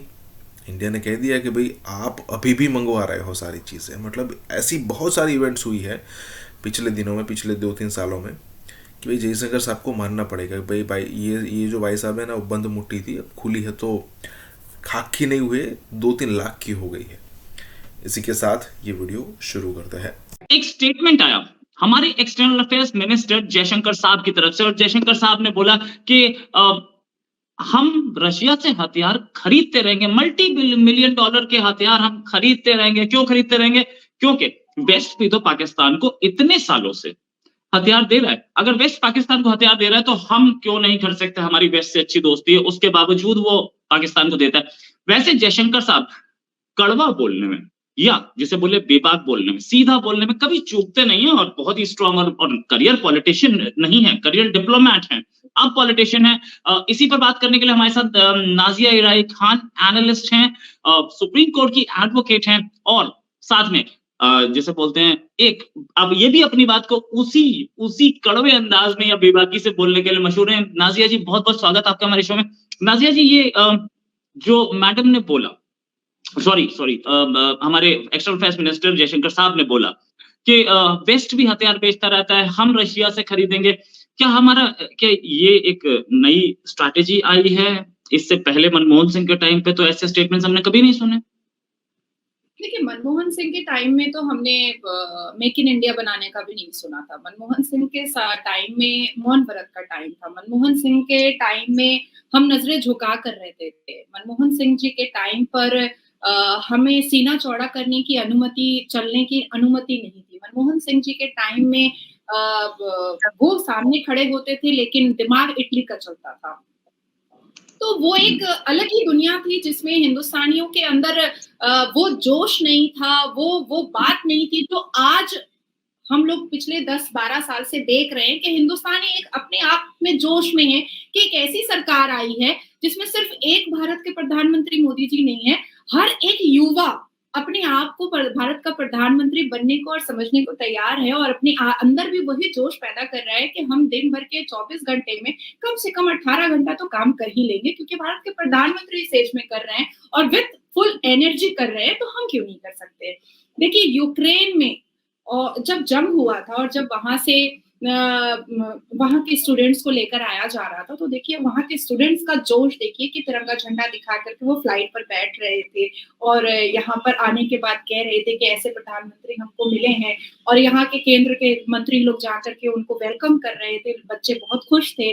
तो आज ऐसा भारत हुआ है, आज ऐसा भारत हुआ है कि देश विदेश में हमारे बच्चे, हमारे स्टूडेंट्स, हमारे डॉक्टर्स, हमारे इंजीनियर्स, हमारी महिलाएं तिरंगा झंडा पकड़ने से गर्व फील करती हैं। क्यों? क्योंकि जो रहबर मिला है हम लोगों को, जो चौकीदार हम लोगों को मिला है, वो बड़ा एनर्जेटिक मिला है और बड़ा मतलब एनर्जी वाला मिला है, जो दूसरों को भी अपने स्पीच के थ्रू, अपने काम के थ्रू एनर्जी देता है। अब जो टॉपिक की बात है कि देखिए, भारत हमेशा रिस्पेक्टफुल, अब जो नया भारत बना है, मैं वो मौन व्रत वाले भारत की बात बिल्कुल नहीं कर रही हूँ। अब जो नया भारत बना है, नए भारत में हम डिग्निटी पर, सेल्फ रिस्पेक्ट पर, सेल्फ कॉन्फिडेंस पर हम ज्यादा भरोसा करते हैं। भारत ऐसा नहीं है कि विदेश से हमारा बिजनेस टाई अप नहीं है या हम करना नहीं चाहते हैं, बिल्कुल करना चाहते हैं और हो भी रहा है, लेकिन with full of dignity, with respect, with self confident, झुक करके, किसी के घुटनों पर बैठ करके अपने देश को किसी की भीख पर चलाने के लिए ये ना हम कर सकते हैं अब और ना करना चाहेंगे। क्योंकि मोदी जी की ये जो लाल किला से जो स्पीच स्टार्ट होती है, उसके बाद सिर्फ मोदी जी का रोंगटा खड़ा नहीं होता है, हर एक भारत के भारतवासियों का रोंगटा खड़ा होता है और कहता है कि ऐसा ही चाहिए था चौकीदार, जो हर किसी को कहे कि जागते रहो क्योंकि अब नया भारत बन रहा है, जागते रहो क्योंकि यही भारत है जो पूरी दुनिया में एक मिसाल बन रहा है। देखिए, पाकिस्तान की भिखारीपने को हम सब जानते हैं, हम सब वाकिफ है पाकिस्तान के भिखारीपने से।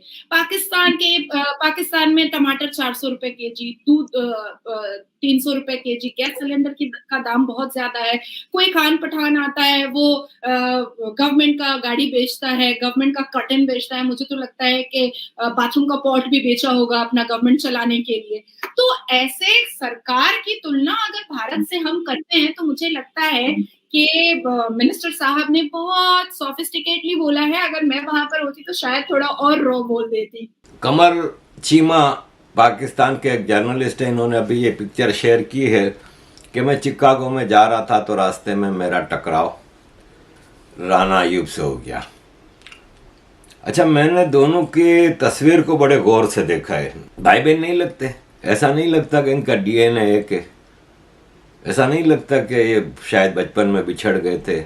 राणा अयूब से बड़ी बेगैरत मैंने जिंदगी में औरत नहीं देखी। इस इंतहाई मतलब शेमलेसनेस, बेशर्मी, बेगैरती की अगर कोई तस्वीर हो तो वो राणा अयूब है।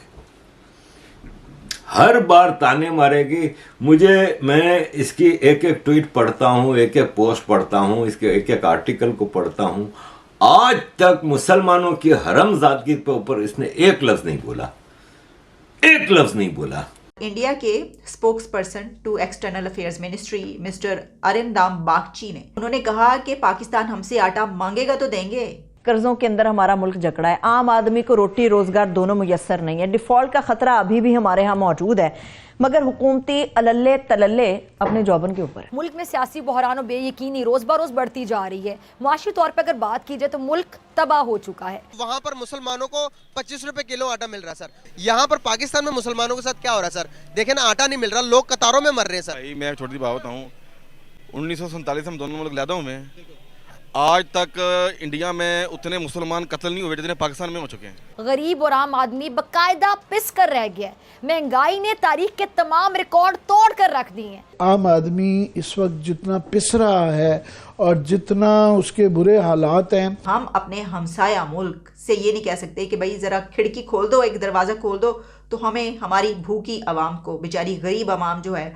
वो भूखी मर रही है, उसको आटे की जरूरत है, तो हम आपसे सस्ता आटा लेना चाहते हैं। अगर पाकिस्तान मेरी माँ है, अगर मेरी मादरे मिल्लत है, तो भारत मेरी मासी है। मैं उसके खिलाफ इतनी नफरत क्यों करूंगा भाई? अब ये ईरान, मैं जानना चाहता हूं ना, क्यों अफगानिस्तान जिधर उधर 4 टेररिस्ट ग्रुप्स हैं, क्या वजह है कि उधर उनका बॉर्डर पे कोई नहीं होता, बस हमारे बॉर्डर पे होता है? तालिबान ने कहा है हमें पाकिस्तान के अंदर से टेररिज्म जो है उसका खतरा है। अब देखें, यहां तक भी हालात आने थे कि तालिबान ने स्टेटमेंट दी है कि पाकिस्तान की तरफ से हमें दहशतगर्दी का खतरा है। मैं तो समझती हूँ कि अगर आटे की बात की गई तो शायद इंडिया कीमत भी ना पूछे और कहे कि हम आपको इतना, वैसे ही इतनी क्वांटिटी हम आपको सिर्फ आपकी आवाम के लिए दे देते हैं। यानी आपने कभी क्रिएटिव थिंकिंग नहीं की, अब जूते पड़ रहे हैं आपको दुनिया से। हमें कश्मीर छोड़ के इकोनॉमी करना पड़ेगा।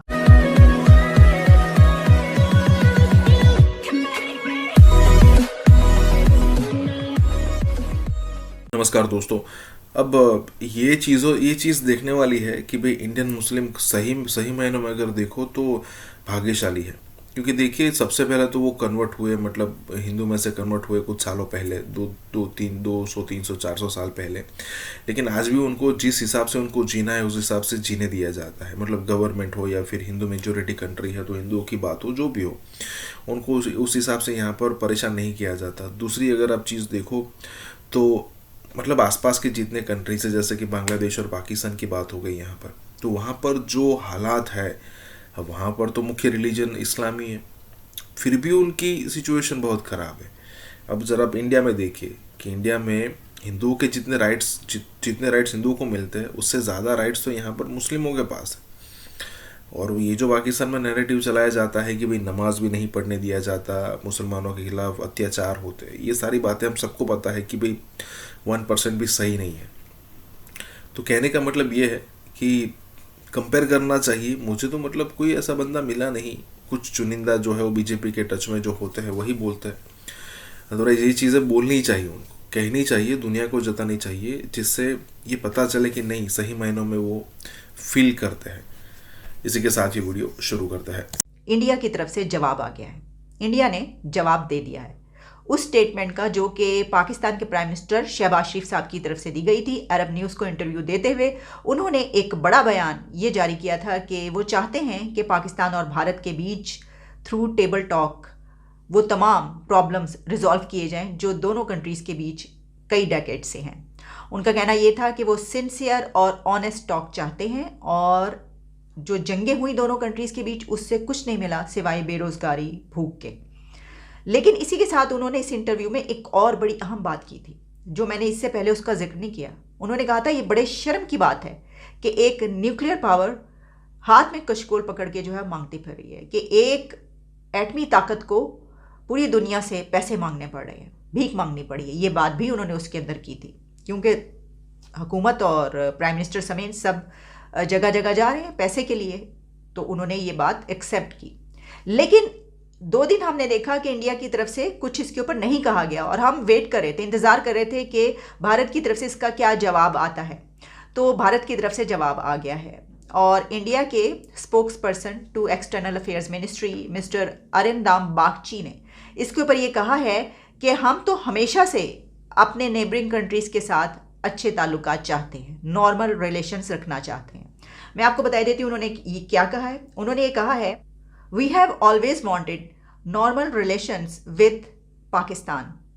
लेकिन साथ में उन्होंने एक कंडीशन भी रखी। उन्होंने कहा कि but there should be a conducive atmosphere which does not have terror, hostility और वायलेंस। सिर्फ यही नहीं, उन्होंने कुछ और बातें भी की जिसमें उनसे कई सवाल किए गए। एक सवाल जब उनसे ये किया गया कि आप आटा क्यों नहीं दे रहे, पाकिस्तान में आटे की कमी है, तो नेबरिंग कंट्री है, हमसाया है, तो इसको आटा आप क्यों नहीं कर रहे, तो उन्होंने कहा कि पाकिस्तान हमसे आटा मांगेगा तो देंगे, आटा मांगे तो हम तभी देंगे।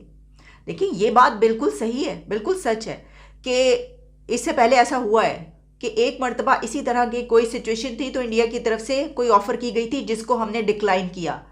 फॉरेन मिनिस्टर बिलावल भुट्टो की तरफ से डिक्लाइन की गई थी। ये बात उनसे पूछा गया था कि क्या इंडिया ने आपको ऑफ़र की है, मदद की, तो उन्होंने कहा कि नहीं, उन्होंने ऑफ़र नहीं की, लेकिन हम उनसे मदद नहीं चाहते। इस तरह की बात पहले हो चुकी है, तो इंडिया खुद से कैसे मदद करे? उसे पता है कि हम ठीक है आगे कर दें कि भाई एक इंसानी लेवल पर होके हम कहते हैं कि वीट ले लें या आटा जो है हम प्रोवाइड कर देते हैं, लेकिन उसके बाद हमारी तरफ से जो हमारी नाक इतनी ऊंची है, इतनी लंबी नाक और इतना ईगो, इतनी अना, हम पूरी दुनिया में कशकोल लेके जा सकते हैं, हम हर एक से दर दर मांग सकते हैं, भीख मांग सकते हैं, लेकिन हमारी नाक इतनी ऊंची है, हमारी ईगो इतनी ज़्यादा है, हमारी अना इतनी ज़्यादा है कि हम अपने हमसाया मुल्क से ये नहीं कह सकते कि भाई ज़रा खिड़की खोल दो, एक दरवाज़ा खोल दो, तो हमें हमारी भूखी आवाम को, बेचारी गरीब आवाम जो है वो भूखी मर रही है, उसको आटे की ज़रूरत है, तो हम आपसे सस्ता आटा लेना चाहते हैं, आप हमें आटा प्रोवाइड कर दें।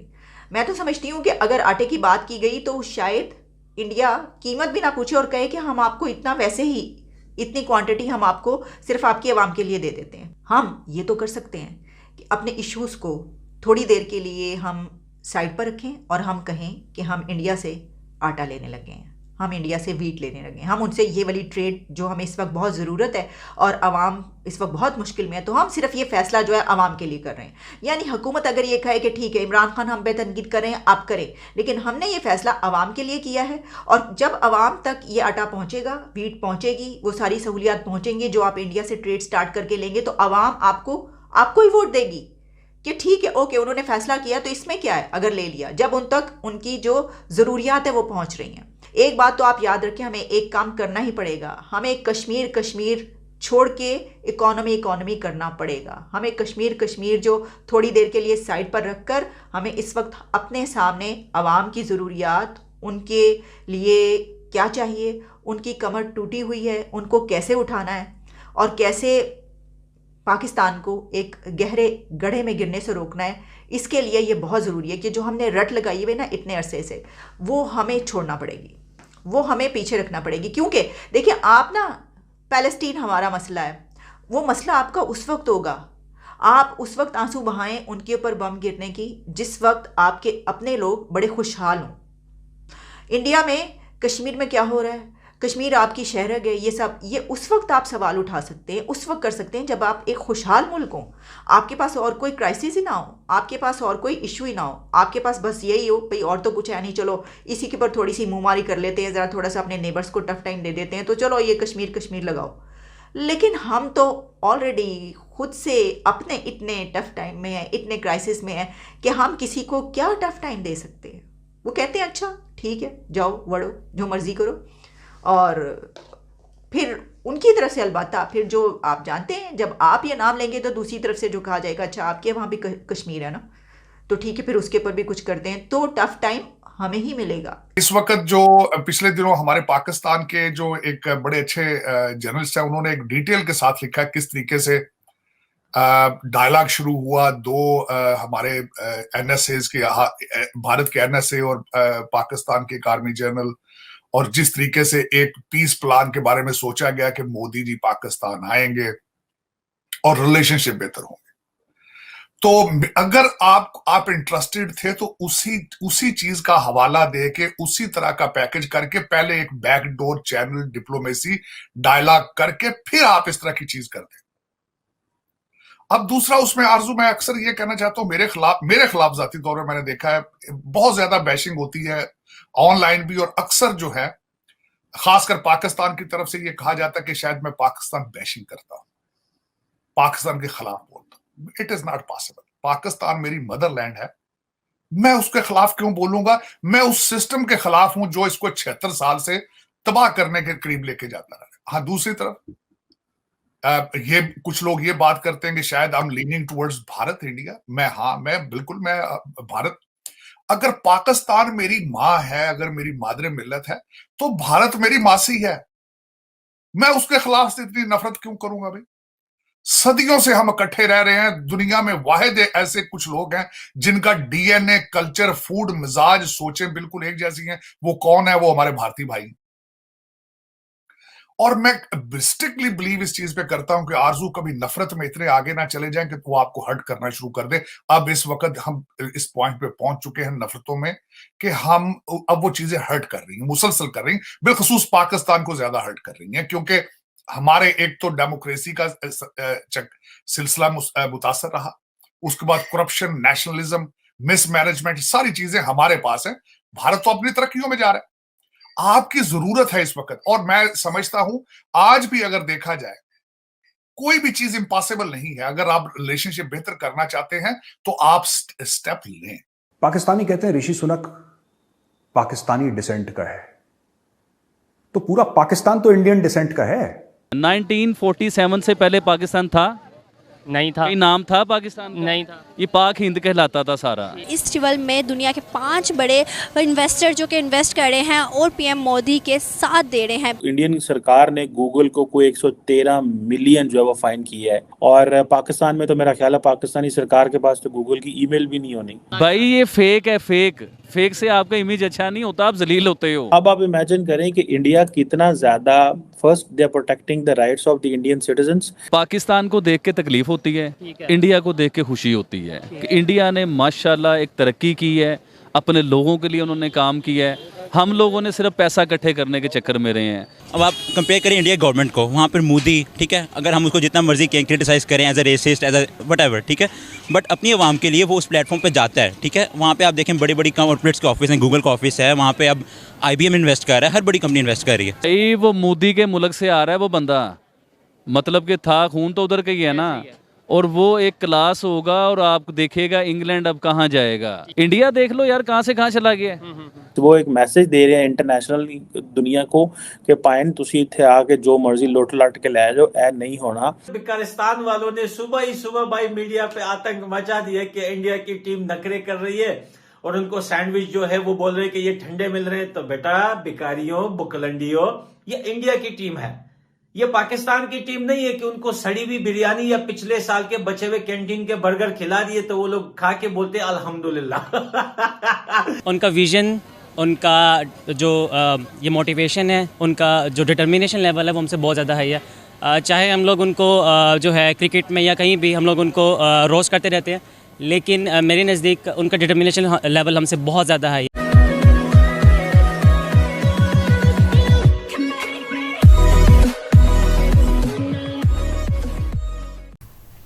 नमस्कार दोस्तों, अब मैं ये चीज़ कई बार बोल चुका हूँ कि पाकिस्तान के अंदर जो है ना वो एक क्राइसिस चल रहा है, आइडेंटिटी क्राइसिस। कि वो खुद को किसके साथ कंपेयर करे, अपने पूर्वज किसको बताए, वो उनको पता ही नहीं चल रहा। अब देखिए, सबसे पहले जब आज़ाद हुए तो मुसलमान भाई भाई के नारा लगाते हुए वो अरब कंट्रीज़ के साथ कनेक्ट हो गए, मतलब सऊदी, UAE, कतर। लेकिन फिर से उनको अपना बाप बदलना पड़ा, फिर टर्की को बनाया, फिर चाइना को बनाने की ट्राई कर रहे थे। लेकिन उसके बाद हुआ क्या कि भाई उनके जो फेस है वो मिलते नहीं थे। तो आखिरकार अभी भी वो क्राइसिस तो है ही है। लेकिन यहाँ पर एक और बात हो रही है कि भाई पाकिस्तान जो खुद की हिस्ट्री को बताता है, उनके पास 1947 से पहले कोई उनके पास हिस्ट्री है नहीं, और उनको हिस्ट्री दिखानी अगर मतलब वो उससे भी पीछे जाना चाहता है तो उनको इंडिया का नाम लेना ही पड़ेगा। उनके पास कोई ऑप्शन है नहीं, जो सबसे ज़्यादा वो नफरत करते हैं, और इसीलिए उनकी हिस्ट्री 1947 से पहले नहीं जाती है। तो मतलब लबोलबाब यही है कि जैसी भी हिस्ट्री हो आपको एक्सेप्ट करना चाहिए, लेकिन पाकिस्तानी डरते हैं। इसी के साथ ही वीडियो शुरू करते हैं। अब आपने मेरे सवाल का जवाब देना है। 1947 से पहले पाकिस्तान था? नहीं था। कोई नाम था पाकिस्तान का? नहीं था। ये पाक हिंद कहलाता था सारा। तो मुझे एक चीज़ बताइए, जेलस किस चीज़ का है कि एक इंसान तरक्की करता है तो आप कहते हो हमारा है, हमारे पास से गया, उधर से गया। भाई मेरे, जब वो इधर पाकिस्तान में आप कह रहे हैं ना थे, तो जब वो हिंद था 1947 से पहले पाकिस्तान का नामो निशान भी नहीं था, ये सारा पाक हिंद कहलाता था। तो ऐसा कुछ नहीं है, ये सिर्फ हम अपने पल्ले से ये हमें ये कह देना चाहिए था, शायद ये ज़्यादा बेहतर होता कि एशिया के हैं और वो पाकिस्तान और इंडिया दोनों का नाम आ जाता है जी, एशिया से हैं। हाँ जी, वो ज़्यादा बेहतर था। लेकिन देखें, क्रेडिट हमेशा देना चाहिए। जो इंसान तरक्की कर रहा है या जो इंसान ऊपर जा रहा है, हर चीज़ का क्रेडिट घुमा के अपने ऊपर नहीं लाना चाहिए, अपने अंदर क्वालिटी पैदा करनी चाहिए कि आप उस लेवल पे आइए। ऐसे अगर हम करेंगे तो हमारे जो यहाँ पर मिनॉरिटीज़ हैं उनको लेकर हमारा शायद पाकिस्तान का इमेज बेहतर हो जाएगा जी। पाकिस्तान के जो हिंदू कम्युनिटी है वहाँ से कोई ऊपर चला, भाई ये फेक है, फेक से आपका इमेज अच्छा नहीं होता, आप जलील होते हो। तो हम रियल क्यों नहीं जाते हैं, क्यों नहीं हम अपने मिनॉरिटीज़ को राइट देते, क्यों नहीं कोई ऐसी एग्जांपल सेट करते कि यार वो हिंदू है, वो ईसाई है, या वो कोई भी कास्ट है, सिख है, पाकिस्तान के और बहुत बड़े लेवल पे है, कोई एक बताएं मुझे। कोई भी ऐसा भी फिलहाल मौजूद तो नहीं है, लेकिन इंशाल्लाह ये दिल से आवाज़ है कि पाकिस्तान एक टाइम पे बड़ी तरक्की करेगा। सबका यार, आप भी, मैं भी, और हम ये बात कर रहे हैं, कार इसीलिए रहे हैं कि पाकिस्तान तरक्की करे, पाकिस्तान भी आगे जाए। लेकिन यह पाकिस्तान तभी आगे जाएगा जब हम अपनी गलतियों को जानेंगे। पाकिस्तान को देख के तकलीफ होती है, इंडिया को देख के खुशी होती है कि इंडिया ने माशाल्लाह एक तरक्की की है, अपने लोगों के लिए उन्होंने काम किया है। हम लोगों ने सिर्फ पैसा इकट्ठे करने के चक्कर में रहे हैं, अपने महल बनाने, हमारे पास फिर पैसा भी नहीं रहा, और फिर रहा भी कुछ नहीं यार, जलील भी हो रहे, ना बिजली ना पानी ना कुछ, मिलता ही कुछ नहीं है।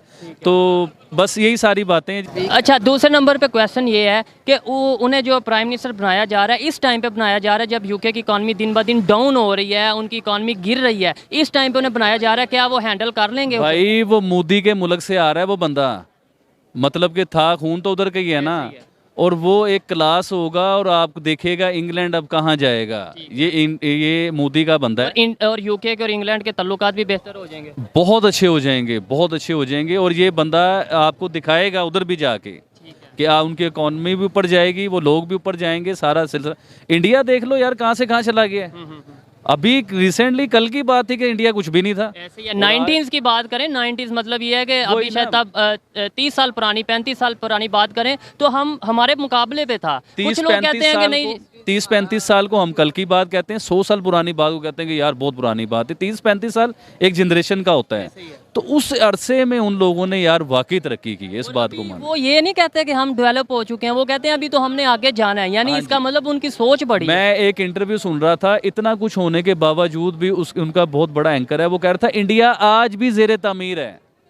उन्होंने फकर नहीं किया, वो प्राउड नहीं हो गए, उन्होंने कहा इंडिया आज भी जेरे तामीर है, यानी कि आज भी बन रहा है। वो तो उनके प्राइम मिनिस्टर भी यही कहते हैं कि हमने आगे जाना है, अभी तो हमने ये सफर स्टार्ट किया है। जी बिल्कुल इसी तरह ही है। फेस्टिवल में दुनिया के 5 बड़े इन्वेस्टर जो कि इन्वेस्ट कर रहे हैं और पीएम मोदी के साथ दे रहे हैं। पीएम मोदी का साथ देने की वजह, ट्रस्ट करने की वजह, पाकिस्तान इस सारे सिनेरियो में कहीं भी नज़र नहीं आता। पाकिस्तान में ना इन्वेस्टमेंट की जाती है और ना ही ट्रस्ट किया जाता है किसी भी इन्वेस्टर की जानिब से। अब आप कंपेयर करें इंडिया गवर्नमेंट को, वहाँ पर मोदी, ठीक है, अगर हम उसको जितना मर्जी क्रिटिसाइज़ करें as a racist, as a whatever, ठीक है, बट अपनी आवाम के लिए वो उस प्लेटफॉर्म पे जाता है, ठीक है। वहाँ पे आप देखें बड़ी बड़ी कॉर्पोरेट्स के ऑफिस हैं, गूगल का ऑफिस है, वहाँ पे अब IBM इन्वेस्ट कर रहा है, हर बड़ी कंपनी इन्वेस्ट कर रही है। Second, it is a big market compare to Pakistan. उसके अलावा भी वो गवर्नमेंट लेवल के ऊपर चीज़ों को फैसिलिटेट करते हैं, फ्रीलांसर्स को फैसिलिटेट करते हैं, ऐसी कंपनीज को फैसिलिटेट करते हैं कि वो पैसा रेवेन्यू जनरेट करें। पाकिस्तान में आपको बहुत सी चीज़ों पर नहीं आपको फैसिलिटेट किया गवर्नमेंट की तरफ से। For example, I am software engineer, right, जिस कंपनी में मैं वर्क कर रहा हूँ उनको गवर्नमेंट किसी लेवल पर फैसिलिटेट नहीं करती, उनको हर चीज़ टैक्स कट होता है, उनको हर तरह की चीज़ें खुद मैनेज करनी पड़ती हैं। So I think that's a big reason. Plus हमें एज अ गवर्नमेंट एक्टिवेट होना चाहिए ऑन द इंटरनेशनल लेवल। हम जाके बताएं कि हमारे यहाँ भी इतना टैलेंट है, हमारी तरफ भी आके इन्वेस्ट करें। हमारा इंटरनेशनल लेवल के ऊपर ऐसा कोई फेस ही नहीं है, ठीक है, जिसको बताना चाहिए। सही। अगर मैं एजुकेशन की बात करूँ, कंपेयर करूँ पाकिस्तान इंडिया, तो क्या आपकी अपनी राय है कि पाकिस्तान में ज़्यादा एजुकेशन, ज़्यादा जो है इंस्टीट्यूट अच्छे हैं या फिर इंडिया में? नो डेफिनेट आंसर, मुझे नहीं पता। I have no definite. क्यों? कुछ तो आइडिया होगा जो हमारे व्यूअर्स जानना चाहते हैं, और मुझे पता है आपको पता है लेकिन आप बताना नहीं चाहते। नहीं, एजुकेशन सिस्टम तो ओवरऑल हमारा बहुत फजूल हो चुका है ओवरऑल, ठीक है। कंपेयर टू इंडिया के बारे में कुछ कह नहीं सकता, लेकिन अगर हम आउटपुट देखें तो डेफिनेटली उनकी आउटपुट हमसे बहुत अच्छी है।